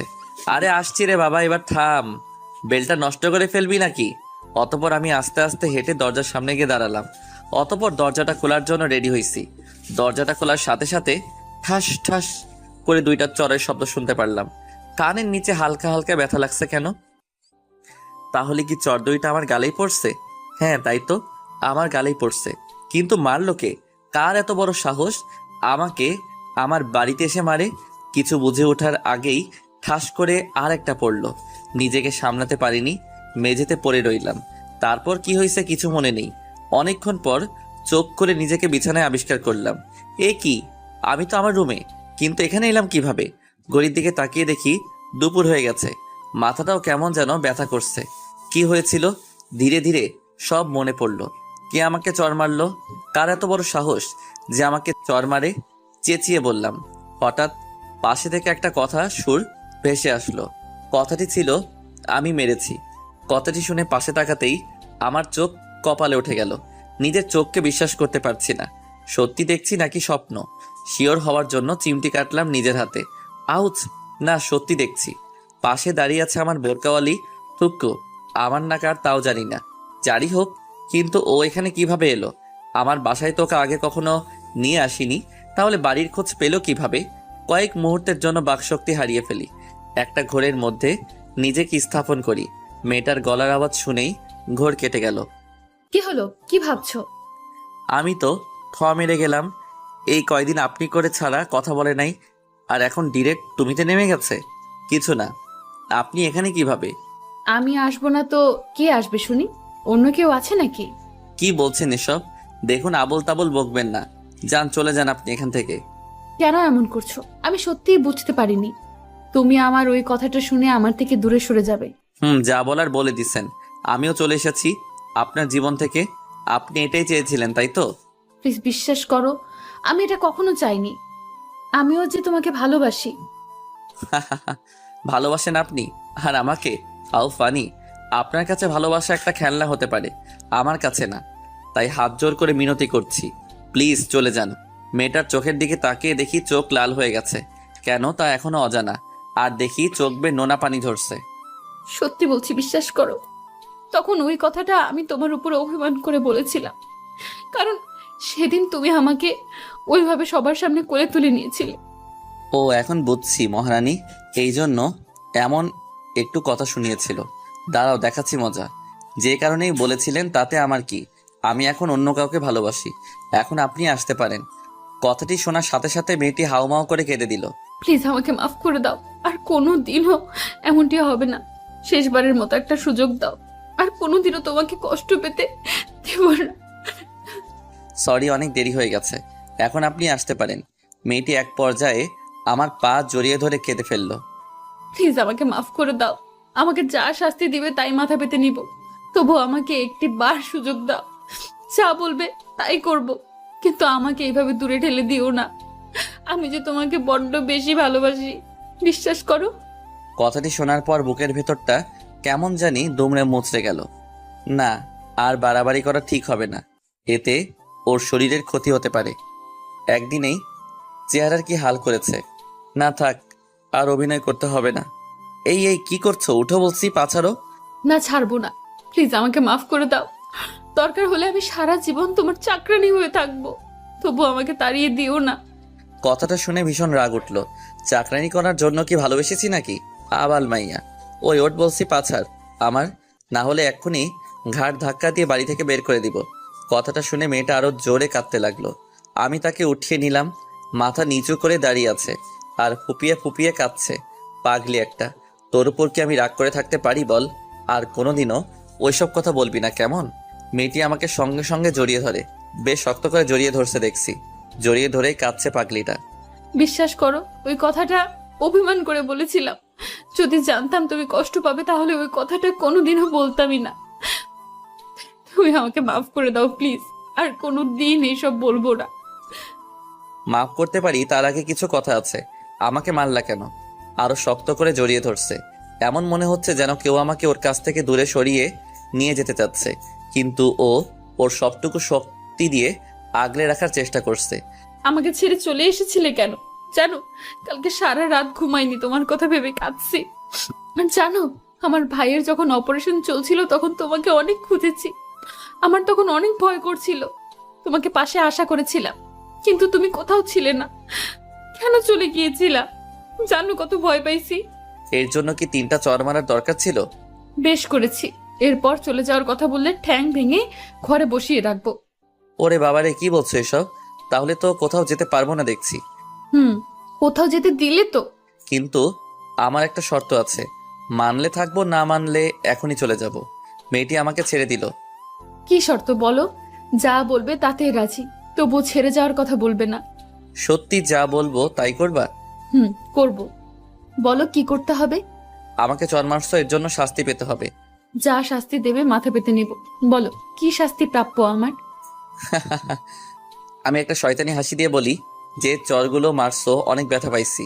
এর শাস্তি হলো আমি যতক্ষণ চাইবো ততক্ষণ কিস করতে হবে আমাকে। যা দুষ্টু, খালি শয়তানি বুদ্ধি। করবা কিনা বলো? পারবো না। তাহলে গেলাম, বাই। বলেই পেছন মুখ ফিরে হাঁটা শুরু করলাম। তখনই পেছন থেকে মারলো এক টান। ওপাশ ফিরতেই মেয়েটা আমার ঠোঁটের সাথে তার সুন্দর ঠোঁটজোড়া মিলিয়ে দিয়ে ধরে রাখলো। দুইজনে সুখের রাজ্যে হারিয়ে গেলাম। প্রায় 10 মিনিট পর ছেড়ে দিল। আমি তো শেষ, আমার দম যায় যায়। আর এদিকে তাকিয়ে দেখি মেয়েটা হাসছে। আমি অবাক না হয়ে পারছি না। আমার অবস্থা খারাপ হয়ে গেছে। আর ওর কিছুই হয়নি, ওই হাসছো কেন? তোমার অবস্থা দেখে। পাজি মেয়ে একটা। এই আমি বাজি না, বুঝছো? যা চাইছো তাই দিছি, আরো লাগলে বলো। না থাক। আচ্ছা, আমার গালটা লাল হয়ে গেছে আর কানের পাশে এখনো ব্যথা করছে। কি খাও বলো তো, এত জোরে কেউ থাপ্পড় মারে? কই দেখি দেখি, কোথায় ব্যথা করছে দেখি। এই তো গালে। ও সত্যি অনেক জোরে লাগছে। আচ্ছা ওষুধ দিচ্ছি। মেয়েটার সাথে সাথে আমার 2 গাল কিস করে ভরিয়ে দিল। এটা কি ওষুধ দিলা? মিষ্টি ওষুধ। কেন ভালো লাগে নাই? আরো লাগবে নাকি? তোমার একটু শরম করে না বুঝি? কেন শরম করবে শুনি? আমি আমার স্বামীকেই তো দিছি, এত শরমের কি আছে? হুঁ, তোমাকে আর বিয়ে করব না। বিয়ের আগে এত মারলা, বিয়ের পর না জানি আমার কি অবস্থা করবে। সমস্যা নাই, আদরও বেশি বেশি করব। যাও তাহলে, তোমাকে বিয়ে করব না। মুখ ফিরিয়ে দিলাম। মেয়েটা আমার গালে হাত দিয়ে তার দিকে ঘুরিয়ে নিল। কাকে বিয়ে করবে শুনি? অন্য কাউকে। কথাটা শুনে রাগে ফুলে গেছে। অন্য কাউকে মানে কাকে? নাম কি তার? কোথায় থাকে? তোমাকে বলবো কেন? কাকে বলবি শুনি? কাউকে না। মারলো এক চর। বলেন তো, এইভাবে চর খেলে কতদিন আর সংসার করা যাবে? না, এই মেয়েকে দেখছি বিয়ে করা যাবে না। অন্য মেয়ের কথা মুখে কেন? তোর মাথায় আসলো তোর মাথা কেটে ফেলে দিব। ওলে বাবালে, বললেই হলো। দেখ ভালো করে বলছি শুনে নে, আমাকে ছাড়া কারোর দিকে তাকালে তোর চোখ উপড়ে ফেলে দিব। আমি কি দেখতে কম সুন্দর নাকি বাকি মেয়েদের থেকে? অন্যদের কাছ থেকে যা নিতে চাস কি আমার কাছে নেই? তোর যত ভালোবাসা লাগবে আমাকে বলবি, আমি দিব। তবুও অন্য কোনো মেয়ের নাম মুখে আনবি না। যদি আনিস তো তোর মুখ সেলাই করে দিব। আমি তো মেরে গেলাম। কি গুন্ডি মেরে বাবা, বিয়ের আগে এত শাসন করছে। না জানি বিয়ের পর কি হাল করে ছাড়বে আল্লাহ জানে। তবে মনে মনে এটা ভেবে খুব খুশি যে মেয়েটা আমাকে তার জীবনের থেকে বেশি ভালোবাসে। তাই তো এমন রাগ দেখায়। আচ্ছা বলবো না। সাথে সাথে মেয়েটা আমাকে জড়িয়ে ধরে কেঁদে দিল। আমাকে কোনোদিনও ছেড়ে যাবে না তো? আমিও তাকে শক্ত করে জড়িয়ে ধরি। না, কখনো যাব। সত্যি তো কথা দাও, যতই ঝগড়া হোক যাই বলি না কেন আমাকে ছেড়ে যাবে না? কারণ আমি রাগের মাথায় কি সব বলি তা আমি নিজেই জানি না। আচ্ছা যাবো না, প্রমিস। ওর কপালে আলতো করে একটা ভালোবাসার পরশ এঁকে দিলাম। আচ্ছা, তুমি এখানে কি করে এলে? আর আমার বাড়িরই বা ঠিকানা পেলে কিভাবে? ডাক্তার আঙ্কেলের কাছ থেকে তোমাদের বাড়ির ঠিকানা নিয়ে সকালে সোজা চলে এসেছি। ও আচ্ছা, ভালো করছো। তা আমার শালাবাবুটা কোথায়, এখন কেমন আছে? এই একদম শালা বলে ডাকবা না বলে দিলাম। শালাকে শালা বলে ডাকবো না তো কি বলে ডাকবো শুনি? তনয় বলে ডাকবা। আচ্ছা, কিন্তু ও এখন কেমন আছে? আর ওকে কি বাড়িতে নিয়ে গেছো? না, এখনো হসপিটালে আছে। আর এখন আগের থেকে অনেক ভালো আছে। তোমার কথাও কয়েকবার জিজ্ঞেস করেছিল। আমি বলছি তুমি কাজে ব্যস্ত। যাক, শালার তাহলে দুলা ভাইয়ের প্রতি টান আছে দেখছি। আবার? আচ্ছা যাও, ফ্রেশ হয়ে আসো। আবার হসপিটালে যেতে হবে তো। তুমি ফ্রেশ হবে না? হব। যাও, তুমি আগে ফ্রেশ হয়ে আসো। না, তুমি চলো আমার সাথে, একসাথে ফ্রেশ হব। আমি মেরে গেলাম। বলে কি মেয়েটা পাগল নাকি? ওই লজ্জা শরমের মাথা খাইছো নাকি? যাও গিয়ে ফ্রেশ হয়ে আসো। আমি কিছু জানি না, তুমি যাবা কিনা বলো, না হলে আমি এখনই চলে যাচ্ছি। ব্ল্যাকমেল করছো? তাই করছি। এখন চলো। উফ, আর পারা যায় না। আচ্ছা চলো। হাসছো কেন? আমাকে কোলে নাও। কি বলছো? দেখো এবার কিন্তু বেশি বেশি হইতাছে। বেশির কি দেখলে? হ্যাঁ, সবে তো মাত্র শুরু। এরপর সামনে আরো অনেক অত্যাচার সহ্য করতে হবে যে তোমাকে। আমি আর কি বলবো, বলার মতো ভাষা খুঁজে পাচ্ছি না। সত্যি মনে হয় হেদি পুরাই পাগল। কি আর করার, অবশেষে ওকে কোলে করে নিয়ে যেতে হলো। আজকে মনে হয় আটার বস্তার পেটে খাবার পড়েনি। কেমন হালকা হালকা লাগছে। ওজন কমে গেল নি। অবশেষে দুজনে ওয়াশরুমে ঢুকলাম। তারপর যা ঘটেছে তা ইতিহাস। অতঃপর দুইজনে ফ্রেশ হয়ে বেরিয়ে এলাম। আমার দিকে তাকিয়ে মেয়েটা শয়তানি হাসি দিচ্ছে। আমার কিছু একটা ঘটকা লাগছে, তাই কিছু বললাম না। আমি রেডি হওয়ার জন্য আমার রুমে কাপড় পরতাছি। এমন সময় হুট করে মেয়েটার সামনে এসে দাঁড়ালো।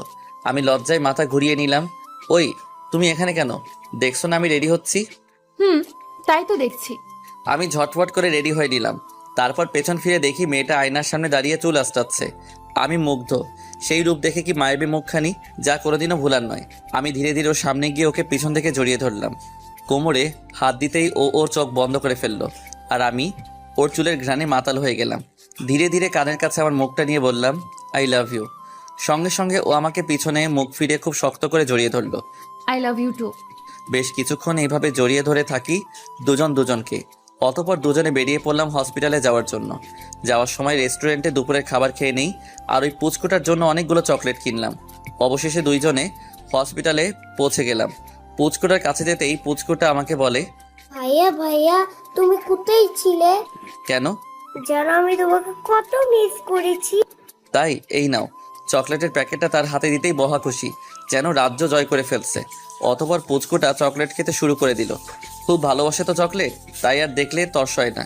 আমি মেয়েটাকে বলছি, আজকে থেকে তুমি আর তোমার ভাই আমার সাথেই থাকবে। কোথায়? কোথায় আবার? আমার বাসায়। না, এটা সম্ভব না। কেন, কি হয়েছে? দেখো, আমি এমনিতেই সমাজে অনেক বদনাম কামাইছি, আর বদনাম হতে চাই না। এতে বদনামের কি আছে? আমি কিছুই বুঝতে পারছি না। আমি একটা অবিবাহিত মেয়ে, আর তুমিও অবিবাহিত। আমরা দুজনে একসাথে এক বাসায় কোন পরিচয়ে থাকবো বলতে পারো? ও আচ্ছা, এই কথা। চিন্তা করো না, আমি এখনই এর ব্যবস্থা করছি। কি করবে শুনি? সেটা কালকে জানতে পারবে। আজকে চলো আমরা কোথাও ঘুরে আসি।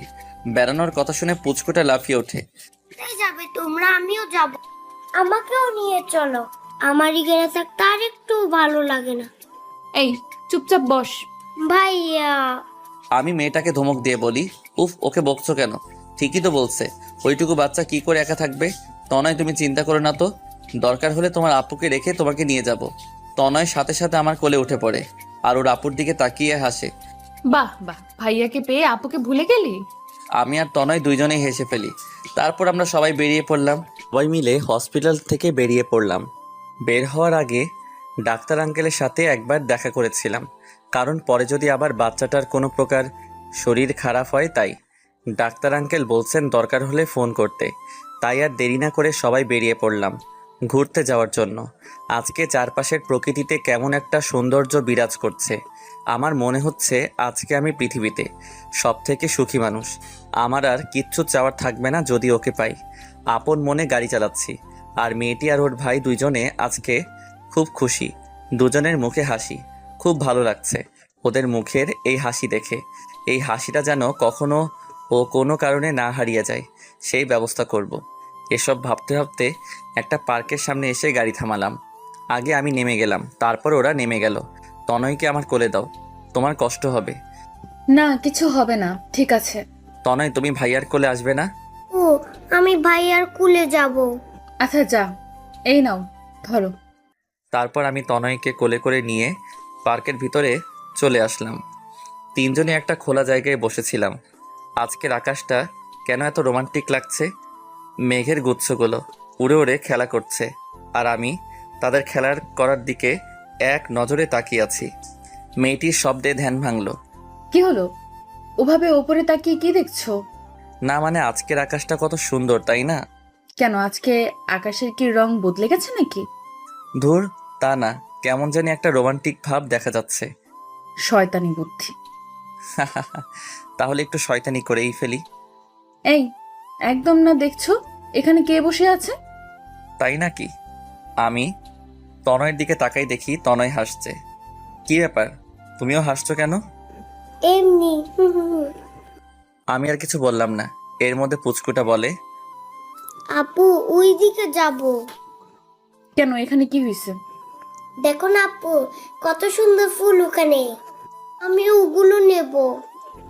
কি করবে তুমি ফুলগুলো নিয়ে? জানি না। চলো না আপু, চলো না। মাঝখান থেকে আমি তনয়কে বললাম, তনয়, তুমি গিয়ে সুন্দর সুন্দর অনেকগুলো ফুল তুলে আনো তো। আচ্ছা।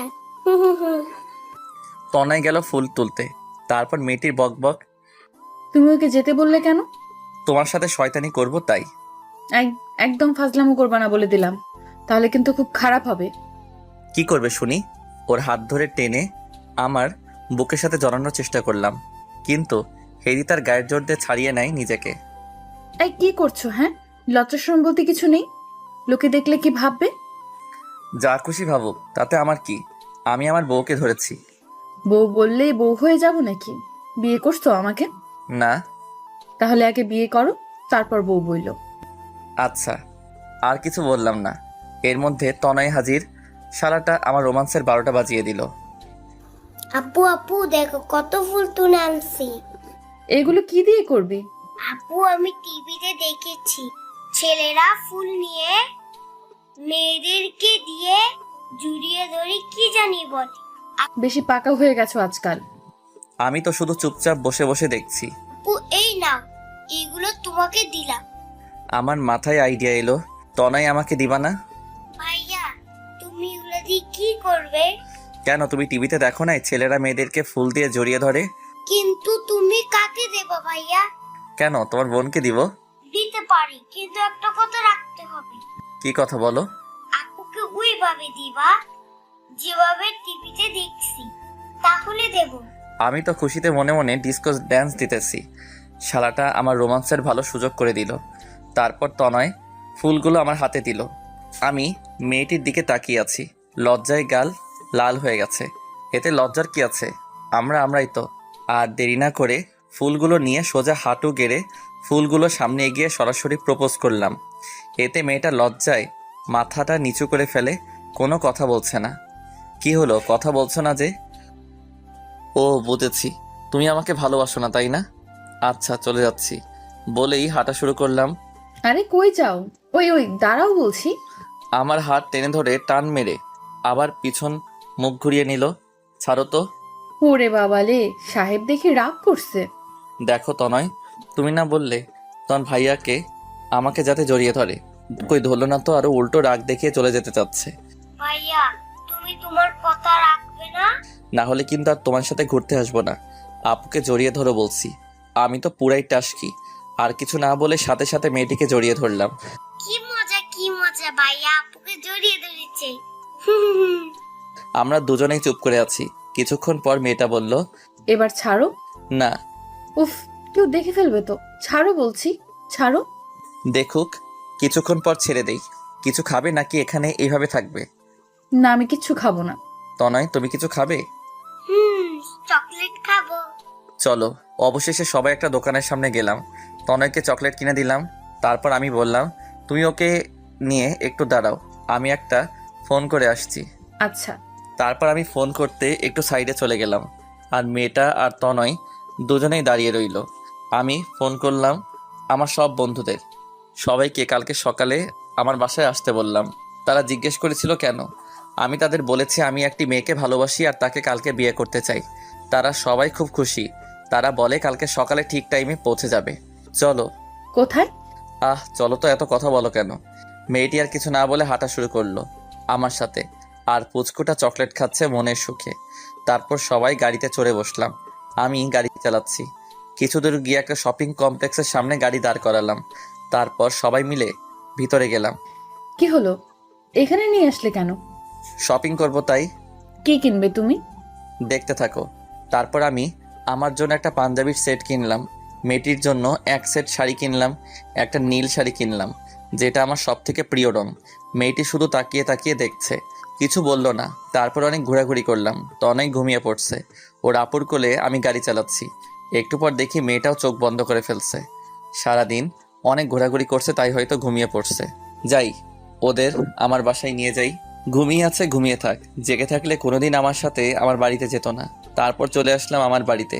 দারোয়ান কাকা গেট খুলে দিল। আমি গাড়ি থেকে নেমে দারোয়ান কাকাকে বলে দিলাম কালকে সকালে আমার বন্ধুরা আসবে, তাদের ভিতরে পাঠিয়ে দিতে। আচ্ছা। তারপর আমি আগে তনয়কে ভিতরে আমার রুমে নিয়ে গিয়ে শুইয়ে দিয়ে আসি। এসে তারপর মেয়েটাকে ভিতরে নেওয়ার জন্য কোলে তুলে নিলাম। তার ঘুমন্ত চেহারা দেখে আমি বারবার তারপর ক্রাশ খাই। সত্যি খুব মায়াবী চেহারা। এই মুখটা না দেখে একদিনও থাকা আমার জন্য অনেক কষ্টকর। এই মায়াবতীকে সারা জীবন আমার পাশে চাই। কালকেই সারা জীবনের জন্য ওকে আপন করে নিব। মেয়েটাকে রুমে এনে শুইয়ে দিলাম। আর ওর কপালে আলতো করে একটা ভালোবাসার পরশ এঁকে দিলাম। ওখানেই পাশে একটা চেয়ার নিয়ে বসে ওর হাত ধরে রেখেছি। মনে মনে ভাবছি, তোমার জীবনের সব কষ্টকে আমি আমার নিজের করে নিতে চাই। আর কোনোদিনও তোমাকে কাঁদতে হবে না। তোমার পাশে মরার শেষ মুহূর্ত পর্যন্ত থাকবো। যতই যাই হোক, কোনোদিনও তোমাকে ছেড়ে দিব না। তোমার এই হাতটি খুব শক্ত করে জড়িয়ে ধরে থাকবো সারা জীবন। আপন মনেই এসব কথা ভেবে নিজেকে খুব সুখী মনে হচ্ছে। একটু পরে মনে পড়ল, কেউ তো এখনো রাতের খাবার খায়নি। ওকে কি ঘুম থেকে ডেকে তুলবো? না থাক, এখন একটু ঘুমাক। সারাদিন অনেক ধকল গেছে। আমি বরং যাই, গিয়ে দেখি কিচেনে কিছু পাই কিনা। মেয়েটির গায়ে চাদর দিয়ে ঢেকে দিয়ে কিচেনে চলে আসলাম। ঘরে আগে থেকে রান্না করা খাবার ফ্রিজে ছিল, শুধু গরম করতে হবে। কিন্তু ভাত নেই, তাই আর দেরি না করে ভাত বসিয়ে দিলাম। তারপর ফ্রিজ থেকে তরকারির বাটিটা বের করেই পিছন ফিরে তাকিয়ে আমি রীতিমতো চমকে উঠলাম। দেখি মেয়েটা আমার সামনে দাঁড়িয়ে আছে। তুমি কখন উঠলে? এই মাত্র। কিন্তু তুমি আমাকে এখানে নিয়ে আসলে কেন? তো কোথায় নিয়ে যেতাম? কেন, আমি যে বাসায় থাকি সেখানে নিয়ে যেতে। কেন, এখানে কি প্রবলেম? প্রবলেম আমার নেই, প্রবলেম সমাজের। লোকে জানতে পারলে কি ভাববে একবার ভেবে দেখেছো? যা খুশি ভাবুক, তাতে আমার কি? তোমার কিছু না, কিন্তু আমার অনেক কিছু। আমি এখানে থাকতে পারবো না।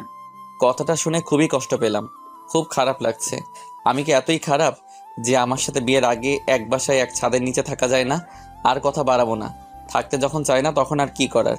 আমি তরকারির বাটিটা টেবিলের উপর রেখে ওকে পাশ কাটিয়ে কোনো কথা না বলে চলে আসলাম আমার রুমে। বুকের মধ্যে কেমন যেন একটা টান টান ভাব দেখা যাচ্ছে। যাই হোক, রুমে এসে তনয়কে কোলে নিয়ে বের হলাম। মেয়েটির সামনে গিয়ে দাঁড়িয়ে বললাম, চলো তোমাদের দিয়ে। কথাটা বলার সময় গলাটা আটকে যাচ্ছিল, কেউ যেন একজন গলা চেপে ধরেছিল এমনটা মনে হয়েছে। মেয়েটি আমার দিকে অবাক দৃষ্টিতে তাকিয়ে রয়েছে। আমি আর কথা না বাড়িয়ে সোজা হাঁটা শুরু করলাম। বাড়ি থেকে বের হয়ে গাড়ির সামনে গিয়ে দাঁড়িয়ে রইলাম। খানিকক্ষণ বাদে মেয়েটা এলো। তনয়কে আমার কোলে দাও। ওকে। তনয়কে মেয়েটির কোলে দিয়ে আমি গাড়িতে বসে পড়লাম। কিন্তু অবাক করা ব্যাপার হলো, মেয়েটি গাড়িতে বসেনি, দাঁড়িয়ে রয়েছে। আমি গাড়ির জানালা দিয়ে বললাম, কি হলো, বসো। তাড়াতাড়ি যেতে হবে তো। কই যাব? কই যাবা মানে? একটু আগেই না বললা তোমার বাসায় যাবা? এটাই আমার বাসা, আমি এখানেই থাকবো। চলো ভেতরে চলো। না, এখানে থাকতে পারবে না। এখানে থাকলে লোকে জানলে খারাপ কথা বলা বলি করবে।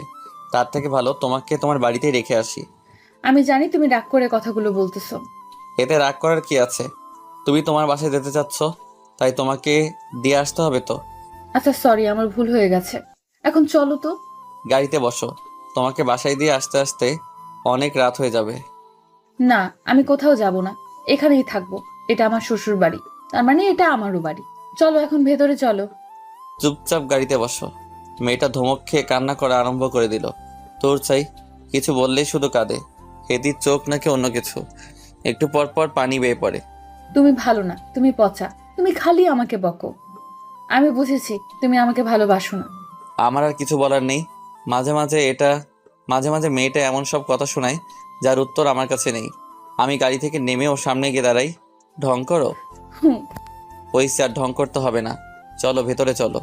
মেয়েটার মুখে হাসির ছাপ দেখে আমারও মুখে হাসি ফুটে উঠল। সত্যি কোনো মেয়েদেরকে কোনো ছেলে কোনোদিনই বুঝতে পারবে না। আসলে মেয়েরা মাঝে মাঝে কি চায় তা তারা নিজেই জানে না। এই নাও, তোমার ভাইকে কোলে নাও। এই তনয় আমার ভাই না, আমার শালা। মায়ের খাবা কিন্তু ওইটা বললে। আমি তনয়কে কোলে নিতে নিতে জিজ্ঞেস করলাম, কেন? এমনি। আচ্ছা চলো ভেতরে চলো তো, আমার খুব ক্ষুধা লাগছে। তাড়াতাড়ি চলো না প্লিজ। আচ্ছা চলো। তারপর দুজনে ভিতরে চলে আসলাম আবার। আমি তনয়কে আমার রুমে শুইয়ে দিয়ে আসলাম, আর মেয়েটা চলে গেল কিচেনে।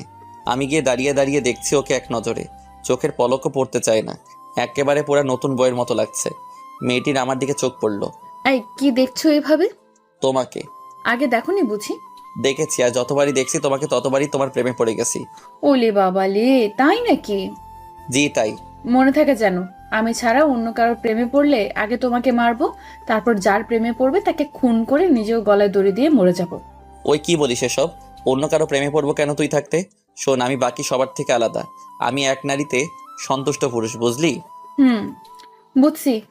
যাও এখন গিয়ে টেবিলে বসো, আমি রান্নাটা শেষ করে আসছি। এই শোনো, কি? আমি আস্তে আস্তে হেঁটে ওর সামনে যাচ্ছি। এই সামনে আসছো কেন?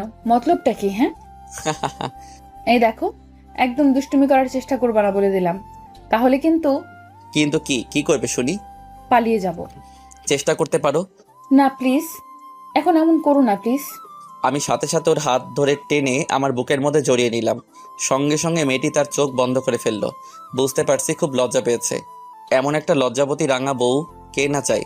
সবাই চায় যেন তার প্রিয় মানুষটি তাকে নিজের থেকে বেশি ভালোবাসে। এমন সৌভাগ্য আর কজনের হয়?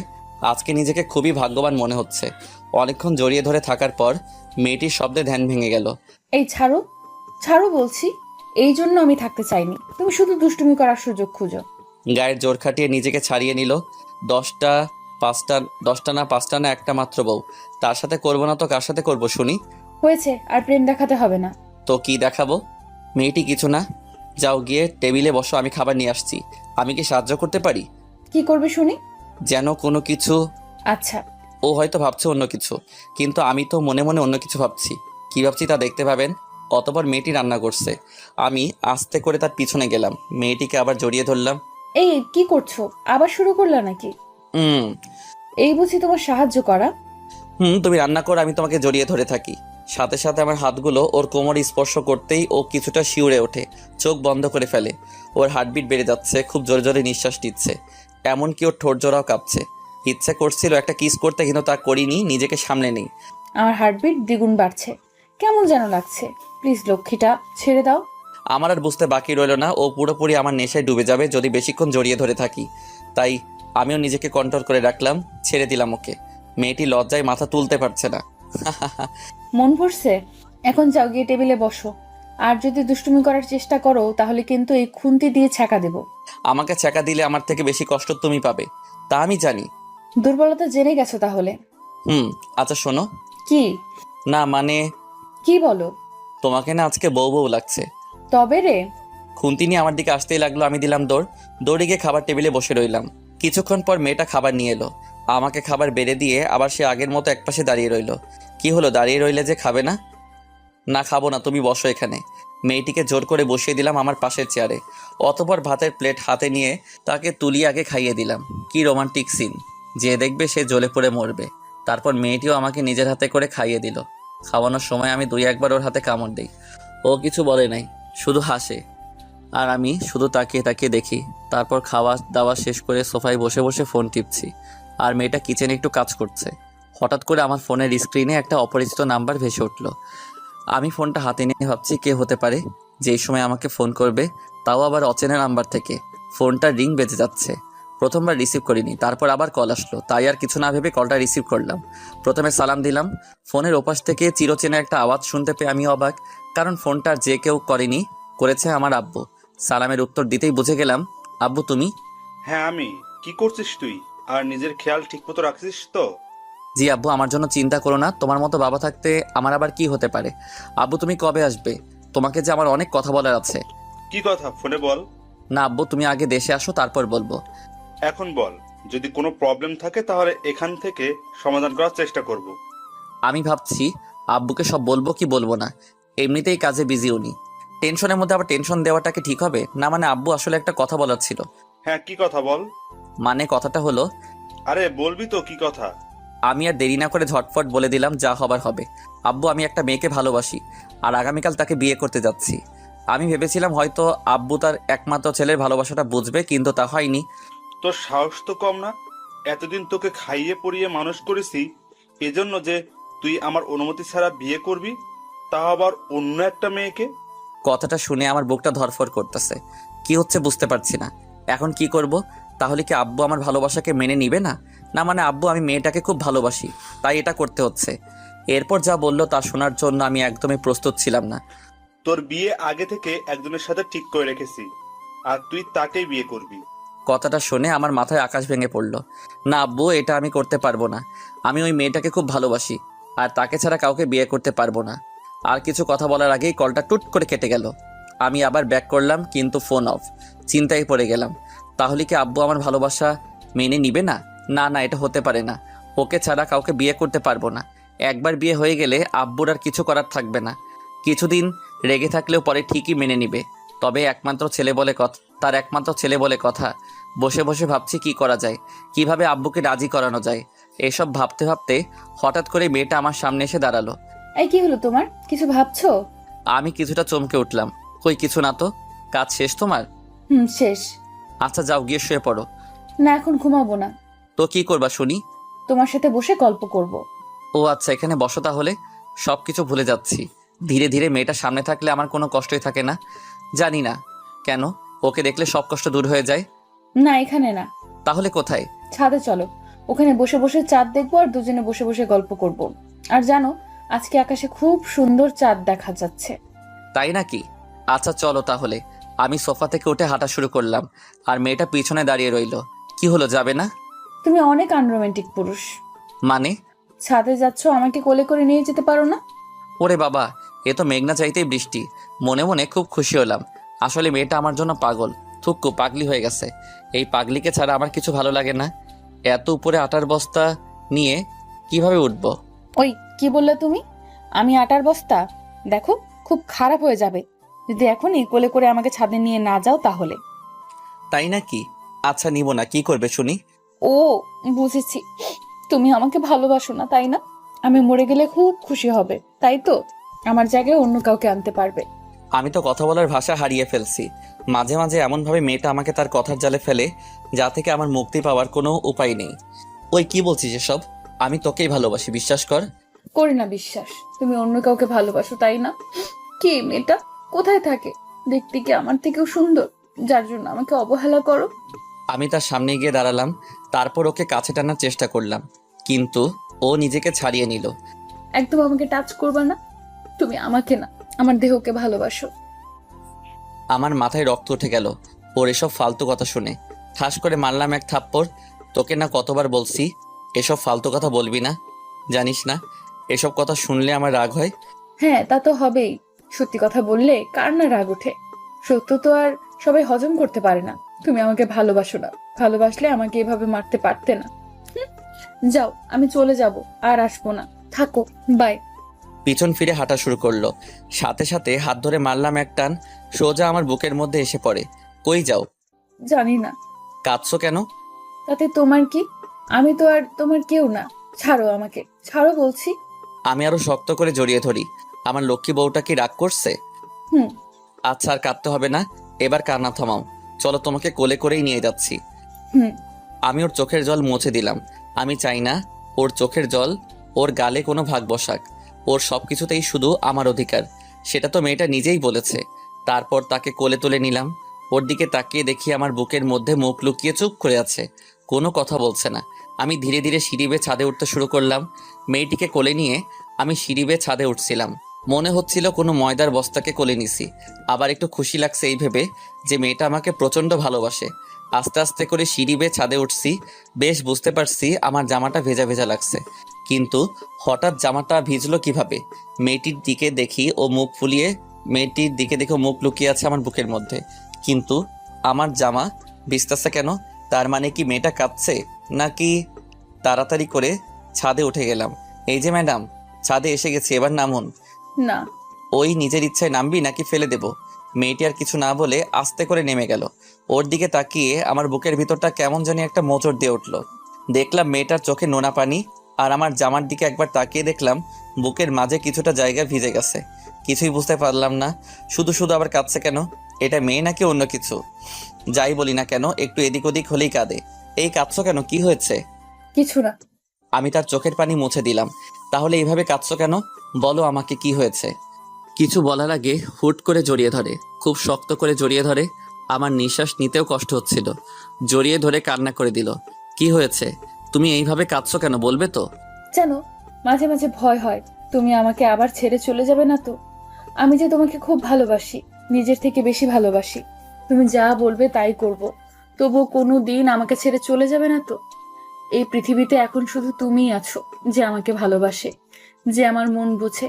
তুমি ছেড়ে চলে গেলে যে মরণ ছাড়া আর কিছুই করার থাকবে না আমার।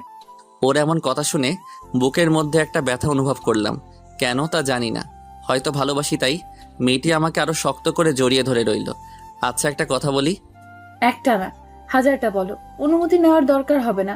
বিনা অনুমতিতে যা খুশি করতে পারো। সবকিছু তোমার নামে দিয়ে দিছি। আচ্ছা, আমাকে এত ভালোবাসো কেন? জানি না। বলবে নাকি চলে যাব? বললাম তো জানি না। আচ্ছা ছাড়ো আমাকে, আমি চলে যাব। তুই ভালো না, এত কষ্ট করে কোলে নিয়ে ছাদে নিয়ে আসলাম, কোথায় একটু আদর করবে তা না, শুধু কেঁদেই যাচ্ছে। মেয়েটি আমাকে ছেড়ে দিল, আর সেই সাথে কান্নাও থেমে গেল। কই যাবা? যেখানে খুশি। তোমার কি? আমারই সব, বুঝেছো? মানে? মানে কিছু না, ওইদিকে দেখো। এইটা কি হলো? কেন আদর করলাম? তুমি না বললে আমি তোমাকে আদর করি না, তাই তো আদর করে দিলাম। এটা ধোকা, আদর না। তুমি আমাকে না বলে আমার গালে চুমু খেলে কেন? কেন, এর জন্য আবার অনুমতি নিতে হবে নাকি? নিতে হবে মানে 100 বার নিতে হবে, কারণ গালটা আমার, আর এটা সরকারি কোনো জিনিস না যে কেউ মন চাইলেই নিয়ে যাবে। এখন ওটাতে শুধু আমার অধিকার, বুঝলে? তাহলে আমিও তাই করব। কি করবে শুনি? আর কিছু না বলে সঙ্গে সঙ্গে ওর ঠোঁটজোড়ার সাথে আমার ঠোঁটজোড়া লাগিয়ে দিলাম। ও আমার নেশায় পুরোপুরি ডুবে গেল। প্রায় 10 মিনিট পর ছেড়ে দিলাম। দুজনেই হাঁপাচ্ছি। তুমি ভালো না, তুমি পচা। এইভাবে কেউ হুট করে কিস করে নাকি? যদি মরে যেতাম? আমি আছি তো, আবার কিস দিয়ে বাঁচিয়ে দিতাম। লুচু কোথাকার। আমাকে যা করার করবে, কিন্তু অন্য মেয়ের নামও মুখে আনবে না, কেমন? হা হা হা। আচ্ছা। পরে দুজনেই ছাদে রাখা দোলনার উপরে বসে দোল খাচ্ছিলাম, আর চাঁদের আলো উপভোগ করছিলাম। আজকে চাঁদেরও হিংসে হচ্ছে আমাদের দেখে, তাই ধীরে ধীরে চাঁদটাও মেঘের আড়ালে হারিয়ে গেল। অনেক রাত পর্যন্ত দুজনে বসে গল্প করছি। তারপর আবার রুমে আসার আগে সেই আগের বায়না ধরলো, কোলে নিতে হবে, না হলে রুমে যাবে না। কি আর করার, বাধ্য হয়ে কোলে তুলে নিলাম। মেয়েটাকে কোলে নিয়ে আমি এক দৃষ্টিতে তার দিকে তাকিয়ে রইলাম। তার কাজল কালো চোখগুলো দেখে আমার চোখের জ্বালা বেড়ে যাচ্ছে। মন চায় সারাদিন সারাক্ষণ শুধু তাকিয়ে থাকি, চোখের পলকও পড়তে চাচ্ছে না। আমার এইভাবে তাকিয়ে থাকা দেখে মেয়েটা লজ্জায় আমার বুকের মধ্যে মুখ লুকিয়ে ফেলে। নিজের অজান্তেই আমার মুখে হাসি ফুটে ওঠে ওর এই কাণ্ড দেখে। পরে ওকে নিয়ে আমার রুমে শুইয়ে দিলাম ওর ভাইয়ের সাথে। আচ্ছা এখন ঘুমাও, সকালে তাড়াতাড়ি উঠতে হবে তো। তুমি ঘুমাবে না? হ্যাঁ ঘুমাবো তো। আমি ওইখানে সোফায় ঘুমাই, তুমি খাটে ঘুমাও। এত বড় খাট থাকতে সোফায় ঘুমাবে কেন? আমি আর কিছু শুনতে চাই না। তুমিও খাটে ঘুমাবে আমাদের সাথে, ব্যাস। দেখো বোঝার চেষ্টা করো, এখন এক খাটে ঘুমালে নিজেকে সামলাতে পারবো না। তাই প্লিজ আর জেদ করো না, ঘুমিয়ে পড়ো। যা খুশি করো, বাধা দিছে কে? আগেও বলেছি, এখনো বলছি, আমি আমার সবকিছু তোমাকে দিয়ে দিছি। তাই বেশি কথা না বলে চুপচাপ এখানে এসে ঘুমাও, আমি তোমার বুকে ঘুমাবো। এসব পাগলামি বন্ধ করো তো, ঘুমিয়ে পড়ো, অনেক রাত হইছে। দেখো, চুপচাপ এখানে শুয়ে পড়ো, না হলে কিন্তু। কিন্তু কি? মেয়েটি শুয়ে থাকা অবস্থা থেকে উঠে দাঁড়ালো, ঠাস করে একটা বসিয়ে দিল আমার গালে। আমি তো অবাক, এটা মেয়ে নাকি আরো কিছু কিছু বলার আগে চর বসিয়ে দেয়। গালে হাত দিয়ে দাঁড়িয়ে রইলাম চুপচাপ। মনে মনে আবার খুব খুশি লাগছে। এইরকমই তো মিষ্টি একটা বউ চাই, যে কথায় কথায় রাগ করবে, কিছু হলেই শাসন করতে শুরু করবে। কি রে, চুপচাপ দাঁড়িয়ে আছিস যে? এখনো কি অন্য জায়গায় ঘুমানোর ইচ্ছা আছে নাকি? তোর সাথেই আর থাকবো না, খালি কথায় কথায় মারস। তুই থাক, আমি গেলাম। কই যাবি শুনি? এক পা নাড়লে ঠ্যাং ভেঙে হাতে ধরিয়ে দেব। হুঁ, খালি রাগ দেখাতেই পারিস। চুপচাপ এখানে শুয়ে পড়ো বলছি, না হলে আরো পড়বে। না থাকার লাগবে না, শুইতাছি। কি আর করার, অবশেষে বাধ্য হয়ে শুতে হলো। মেয়েটা আমাকে শক্ত করে জড়িয়ে ধরে শুয়ে পড়লো। সরি, আমাকে মাফ করে দাও। কেন? তোমাকে ওইভাবে মারার জন্য। যেন আমি ইচ্ছে করে করিনি, যেন আমি ইচ্ছে করে কিছু করিনি। রাগ উঠলে আমি নিজেকে ধরে রাখতে পারি না, সামনে যেটা পাই সেটা দিয়ে মারি। মাগ্গিস আমাকে শুধু চর মারছো, অন্য কিছু দিয়ে মারলে তো এতক্ষণে উপরে চলে যেতাম। এসব বলবে না প্লিজ, তোমার মরণ হওয়ার আগে যেন আমার মরণ হয়। তাই আরো শক্ত করে জড়িয়ে ধরলাম। ও চুপচাপ আমার বুকের মধ্যে শুয়ে রইল। আর আমি ভাবছি আব্বুর কথা, তিনি কি সত্যি আমার ভালোবাসাটা বুঝবেন না? এই মেয়েটাকে যে আমি খুব ভালোবাসি, ওকে ছাড়া কিভাবে থাকবো আমি? একবার বিয়েটা হয়ে গেলে আর কিছুই করতে পারবে না। আমি তো তার একমাত্র ছেলে, কতদিনই বা রাগ করে থাকবে? তারপর সবকিছু ঠিক হয়ে যাবে। হঠাৎ মেয়েটার দিকে চোখ পড়লো, দেখলাম মেয়েটা ঘুমিয়ে পড়ছে।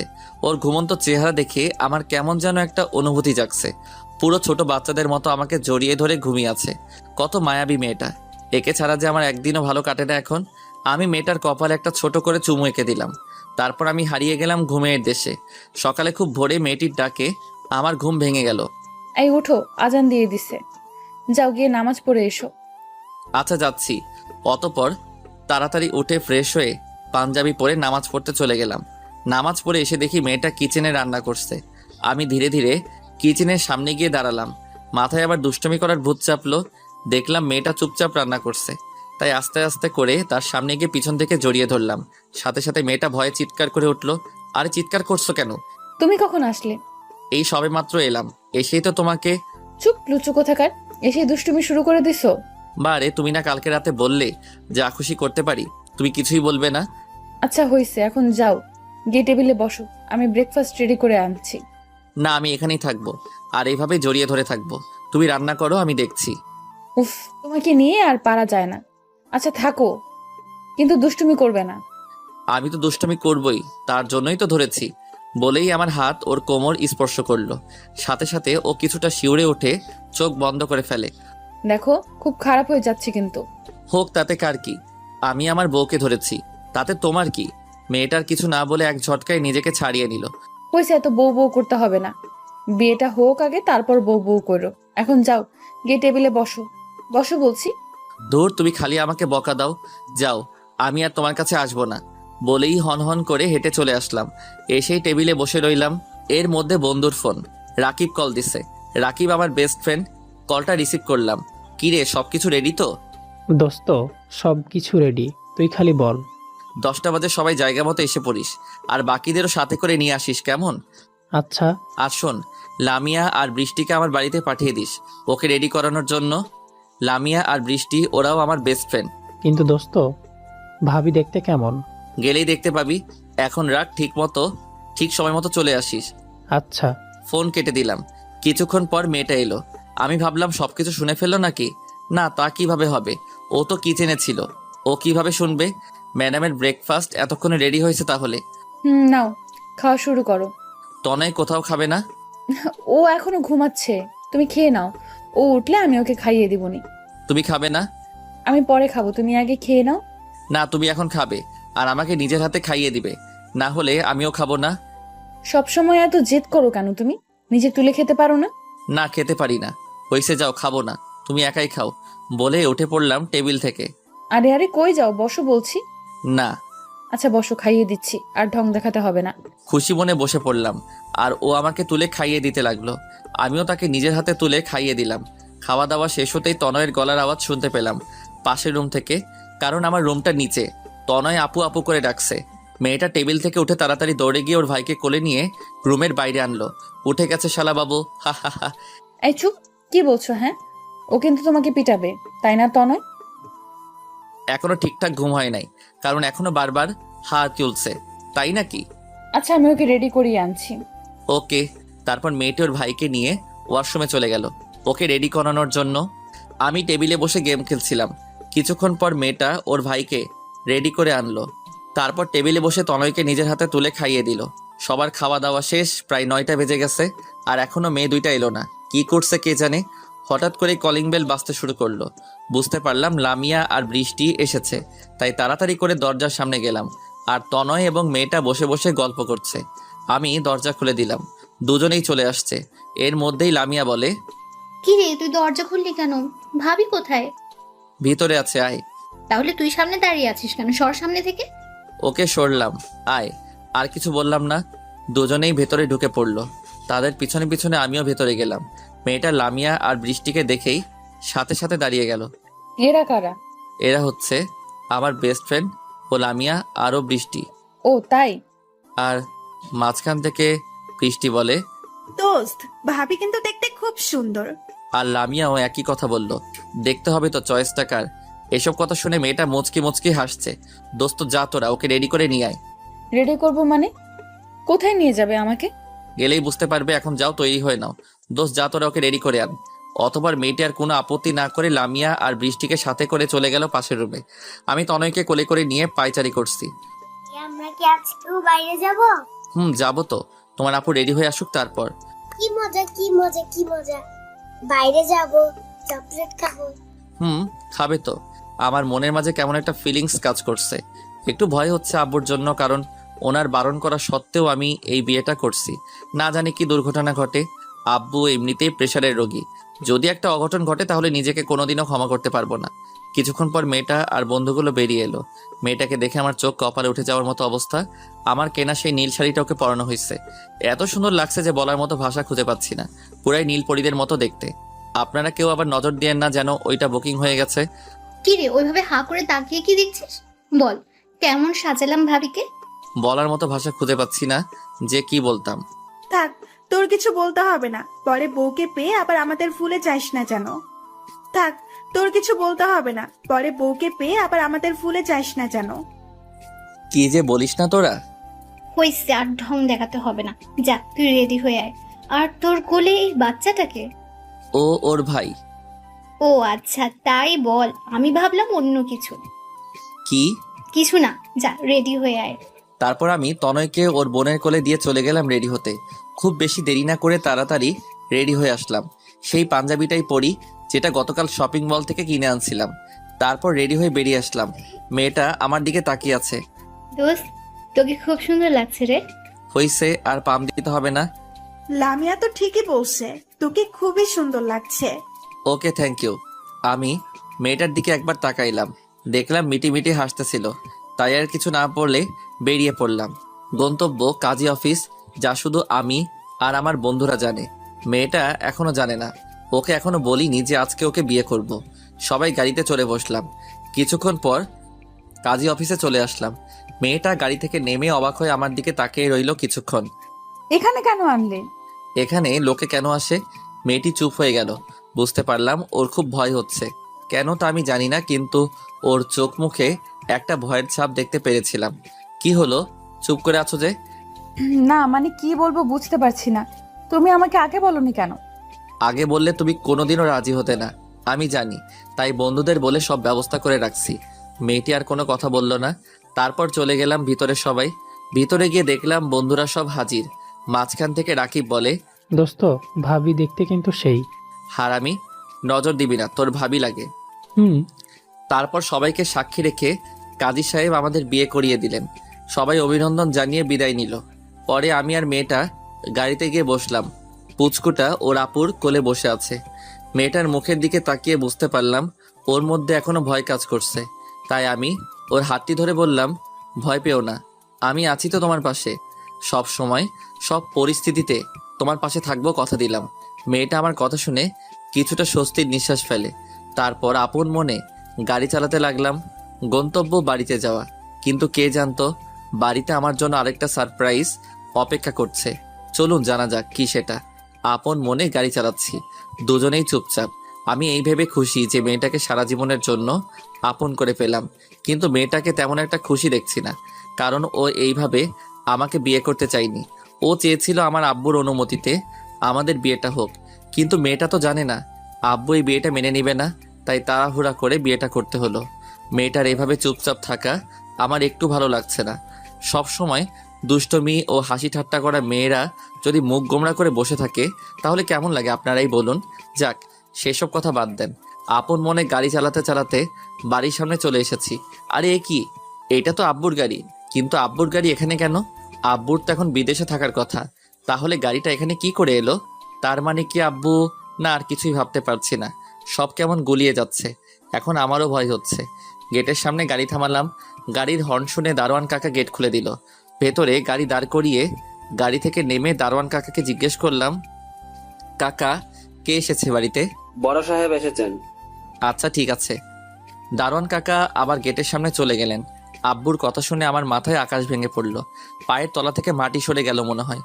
মনের মধ্যে ভয়টা আরো দ্বিগুণ বেড়ে গেল। এখন কি করব, কিভাবে আব্বুকে রাজি করাবো, এসব ভাবতে ভাবতে মেয়েটাকে নিয়ে ভেতরে যাওয়ার জন্য পা বাড়ালাম। প্রতিটা পদক্ষেপে একটা অজানা ভয় কাজ করছে। না জানি কি করেন উনি। মেয়েটার দিকে একবার তাকালাম। আব্বুর কথা শুনে মেয়েটির মুখে কোনো ভয়ের ছাপ দেখতে পেলাম না। এই বিষয়টা আমাকে ভাবাচ্ছে। আর তনয় তখনও ওর আপুর কোলে। তনয়ও আজকে কোনো কথা বলছে না। পুচকুটা আজকে চুপচাপ হয়েছিল। অবশেষে দরজার সামনে এসে দাঁড়ালাম। কলিং বেলটা আর চাপতে হলো না, দরজা আগে থেকেই খোলা ছিল। ভয়ের মাত্রা আরো দ্বিগুণ বেড়ে গেল। আমি আর মেয়েটা ভেতরে গেলাম। গিয়ে দেখি আব্বু সোফায় বসে আছেন। ওনাকে দেখে আমার গলা শুকিয়ে কাঠ হয়ে গেছে। বারবার ঢোক গিলছিলাম। হঠাৎ তনয় ওর আপুর কোলে থেকে নেমে আঙ্কেল আঙ্কেল বলে দৌড়ে গিয়ে আব্বুর কোলে উঠে পড়ল। আব্বু তনয়কে হাসি মুখে কোলে তুলে নিল। কি হলো কিছুই বুঝতে পারলাম না। আমি মেয়েটির দিকে তাকিয়ে দেখে মুচকি মুচকি হাসি দিচ্ছে, কিন্তু পুচকুটা আমার আব্বুকে কিভাবে চিনে? আর মেয়েটাই বা হাসছে কেন? কিছু তো একটা রহস্য আছে, কিন্তু কি সেটা জানতে হবে। ভাবনায় পড়ে গেলাম। তনয়ের গলার আওয়াজ শুনে ভাবনার জগৎ থেকে ফিরে এলাম। আঙ্কেল আঙ্কেল, আপনি এতদিন কোথায় ছিলেন? তোমার জন্য চকলেট আনতে গিয়েছিলাম, এই নাও তোমার চকলেট। আব্বু পুচকুটার হাতে চকলেট ধরিয়ে দিল। আর পুচকুটা তো মহা আনন্দে চকলেট খেতে শুরু করলো। আব্বু তাকে সোফায় বসিয়ে দিল। তারপর আব্বু আমার সামনে আসলেন। রাগী লুক নিয়ে তাকিয়ে আছেন আমার দিকে। আমি ভয়ে মাথা নিচু করে ফেললাম, কিন্তু আব্বু তনয়কে কিভাবে চিনে তা এখনো আমার অজানা রয়ে গেল। কিরে হতচ্ছাড়া, ভয় পাইছিস? না মানে আব্বু সরি, আমাকে মাফ করে দাও। আমি তোমার অনুমতি ছাড়া বিয়েটা করতে চাইনি, কিন্তু আমি এই মেয়েটাকে ভালোবাসি, তাই তোমার পছন্দ করা মেয়েকে মেনে নিতে পারিনি। আরে হতচ্ছাড়া, ওইটা তো এমনি বলেছিলাম। আর এই বিয়েটা তোর না, আমার ইচ্ছাতেই হয়েছে। আব্বুর কথা শুনে আমার মনের মধ্যে থাকা প্রশ্নের পাহাড়টা আরো বেড়ে গেল। আমি আব্বুর দিকে অবাক দৃষ্টিতে তাকিয়ে বললাম, মানে কি বলছো তুমি? তোমার ইচ্ছাতে হয়েছে মানে? মানে হচ্ছে এই সেই মেয়ে যাকে আমি তোর জন্য পছন্দ করেছিলাম, আর ওকে বলেছিলাম তোকে ওর ভালোবাসার ফাঁদে ফেলতে, তারপর বিয়ে করতে। আমি বললে তো আর বিয়ে করতি না, তাই প্ল্যান করে তোদের দুজনেরকে বিয়ে দিয়ে দিলাম। আব্বুর কথাটা শুনে আমার কি রকম রিয়াক্ট করা উচিত তা আমার জানা নেই। আমি মেয়েটির দিকে একবার তাকিয়ে দেখি ও মিটি মিটি হাসছে। আব্বু কি বলছো কিছুই বুঝতে পারছি না, একটু বুঝিয়ে বলবে? এরপর আব্বু যা বলল তা শুনে আমার পুরো পৃথিবীটা ওলট পালট হয়ে গেল। তোর মনে আছে আজ থেকে 6 মাস আগে আমি ব্যবসার কাজে কুমিল্লা গিয়েছিলাম। সেদিন আমার জীবনের সবথেকে খারাপ দিন ছিল। সেদিন প্রায় দুপুর 2টা বাজে গাড়ি চালাচ্ছিলাম। হঠাৎ আমার মাথাটা কেমন ঘুরতে শুরু করলো। আর তুই তো জানিস আমার এমনিতেই প্রেশারের প্রবলেম আছে। তো সেদিন যখন মাথাটা ঘোরাচ্ছিল তখনই আমি গাড়ির উপর থেকে নিয়ন্ত্রণ হারিয়ে ফেলি। তো গাড়িটা মেইন রোড থেকে ঘুরে সোজা ফুটপাতে উঠে পড়ে। সেখানে একজন ভদ্রমহিলা আর একজন ভদ্রলোক হাঁটছিল। নিজের অজান্তেই গাড়িটা ওনাদের উপর দিয়ে চলে যায়। আমি ব্রেক মারলাম।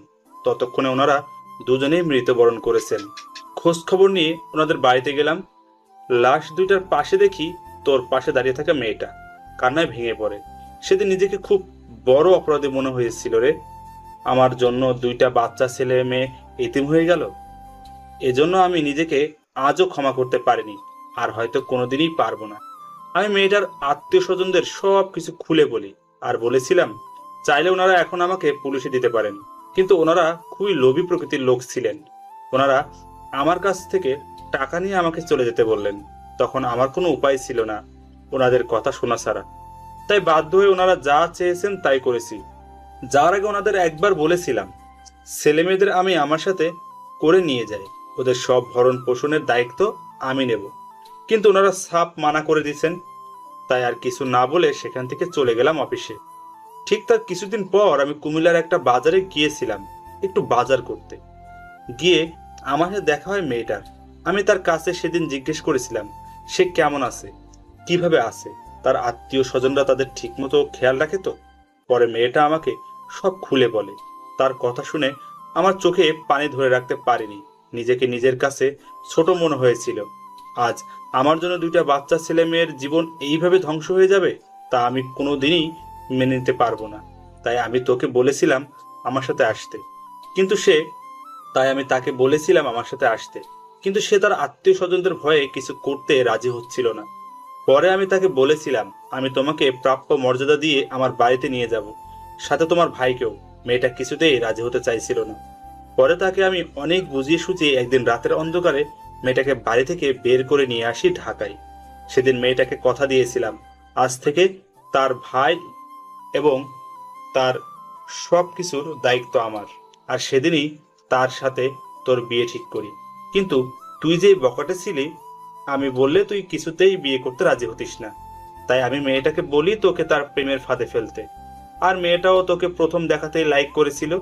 তাই সেদিন রাতে ওকে তোর কাছে আমি পাঠিয়েছিলাম, কারণ আমি জানি তুই সেদিন রাতে গাড়ি নিয়ে যেতে ভুলে গেছিলি। আর তুই কোন রাস্তা দিয়ে আসিস তা আমার ভালো করেই জানা আছে। এরপর থেকে কি হয়েছিল তা তো সবই জানিস। আর হ্যাঁ, ওর ভাই সত্যি অসুস্থ ছিল। পরে আমি তাকে আমাদের ফ্যামিলি ডাক্তারের ক্লিনিকে ভর্তি করি। আর তোর ডাক্তার আঙ্কেল সবকিছু জানতো আগে থেকে। এখন বুঝলি তুই তোর ইচ্ছায় না, তুই আমার ইচ্ছায় বিয়ে করেছিস। আমি থ মেরে দাঁড়িয়ে রইলাম। কি বলবো বুঝতে পারছিলাম না। মেয়েটির দিকে তাকিয়ে দেখি মেয়েটা কাঁদছে। আব্বু, তোমরা সবাই মিলে আমার সাথে এত বড় একটা গেম খেললে? খেললাম তো কি হয়েছে? তুই মেয়েটাকে ভালোবাসিস, আর এখন ও তোর বউ। ওর দিকে সবসময় খেয়াল রাখবি, ওর যাতে একটু কষ্ট না হয়। আমার আর কিছু বলার নেই। তোর কিছু বলতে হবে না, যা বৌমাকে নিয়ে ভিতরে যা। আচ্ছা। এর মধ্যে মেয়েটা কাঁদতে কাঁদতে আব্বুকে জড়িয়ে ধরলো। আরে আরে, এ কি করছো? কাঁদছো কেন? কান্না থামাও। নতুন বউর চোখে জল একদম মানায় না। মেয়েটি আরো জোরে কান্না করতে লাগলো। আব্বু তার চোখের পানি মুছে দিলেন আর বললেন, আর কোনোদিনও তোমাকে কাঁদতে হবে না। আমার জন্য তোমার জীবন থেকে অনেক কিছু হারিয়ে গেছে। পারলে আমাকে ক্ষমা করে দিও মা। এ কি করছেন আপনি? আমি তো আপনার কাছে আজীবন ঋণী হয়ে থাকবো, কারণ আমার মা বাবা বেঁচে থাকলেও হয়তো এতটা করতে পারতো না যতটা আপনি আমাদের 2 ভাই বোনের জন্য করেছেন। আজ হয়তো আমার মা বাবা আমাদের 2 ভাই বোনকে দেখে খুব খুশি যে আমরা একটা নতুন বাবা পেয়েছি, যিনি খুবই ভালো মানুষ আর মহান একজন ব্যক্তি। হয়েছে মা, থাক, আর বলতে হবে না। এখন বলো তো, এই পাজিটা কি তোমাকে কষ্ট দিছে? আমার দিকে ইশারা দিয়ে বললেন, আমিও আজকে খুব খুশি। কেন জানি না মনের মধ্যে খুশির ঝড় বয়ে গেল। বাবা, আপনার ছেলে আমাকে অনেক জ্বালাইছে। কি সত্যি? আচ্ছা দাঁড়াও, এই হতচ্ছাড়া, এদিকে আই। আমার দিকে তাকিয়ে ডাক দিলেন। আমি সামনে গেলাম। মনের মধ্যে খুশিতে ডিস্কো ড্যান্স দিতেছি। জি আব্বু, বলো। এক্ষুনি বৌমার কাছে ক্ষমা চা বলছি। কি করলাম আবার? ক্ষমা চাইবো কেন? তুই বৌমাকে কষ্ট দিয়েছিস, তার জন্য ক্ষমা চা। অবশেষে বাধ্য হয়ে তার কাছে সরি বলতে হলো। দেখতে দেখতে রাত হয়ে গেল। আব্বু আমাদের দুজনের জন্য একটা রুম আলাদাভাবে সাজালো, আর তনয়কে নিয়ে উনি ওনার সাথে নিচের রুমে গেলেন। অবশেষে বাসর ঘরে ঢুকে পড়লাম। বাসর ঘরে ঢুকেই আমার চোখ কপালে উঠে গেল। মেয়েটা এখন আবার কালো বোরকা পরিধান করে খাটের উপর বসে আছে। কি ব্যাপার, হঠাৎ বোরকা পড়লা যে? নামাজ পড়তে হবে তাই। যাও গিয়ে রেডি হয়ে আসো, দুজনে একসাথে নামাজ পড়বো। আমি আর কোনো আপত্তি না করে ওযু সেরে আসলাম। তারপর দুজনে নামাজ পড়লাম। নামাজ শেষে দুজনেই বিছানায় বসে আছি। কি হলো, কথা বলছো না কেন? কি আর বলবো, তোমার মতো একটা হ্যাবলা মার্কা ছেলেকে বিয়ে করে আমার কপাল পুড়লো। আমি তো অবাক। মানে কি? মানে তুমি আমাকে একটুও ভালোবাসো না, আদরও করো না, তাই। ও তাই বুঝি। তা আমার বোরকাওয়ালিকে একটু দেখি, তারপর আদর করব। দেখে নাও। আমি আস্তে করে হাত বাড়িয়ে তার মুখের কাপড় তুলে দিলাম। মনে হলো স্বর্গের কোনো পরী আমার সামনে বসে আছে। নিজেকে সামলাতে পারছি না। ওর গালে হাত দিতেই বলে উঠলো, এই কি করছো? একদম দুষ্টুমি করবে না। দুষ্টুমি না, একটু ভালোবাসবো। তারপর আমি ওর বুকের উপর শুয়ে পড়লাম। Light off. পরে তাদের ভিতরে যেটা হয়েছে সেটা জানতে চাইলে বিয়া কইরা ফেলান।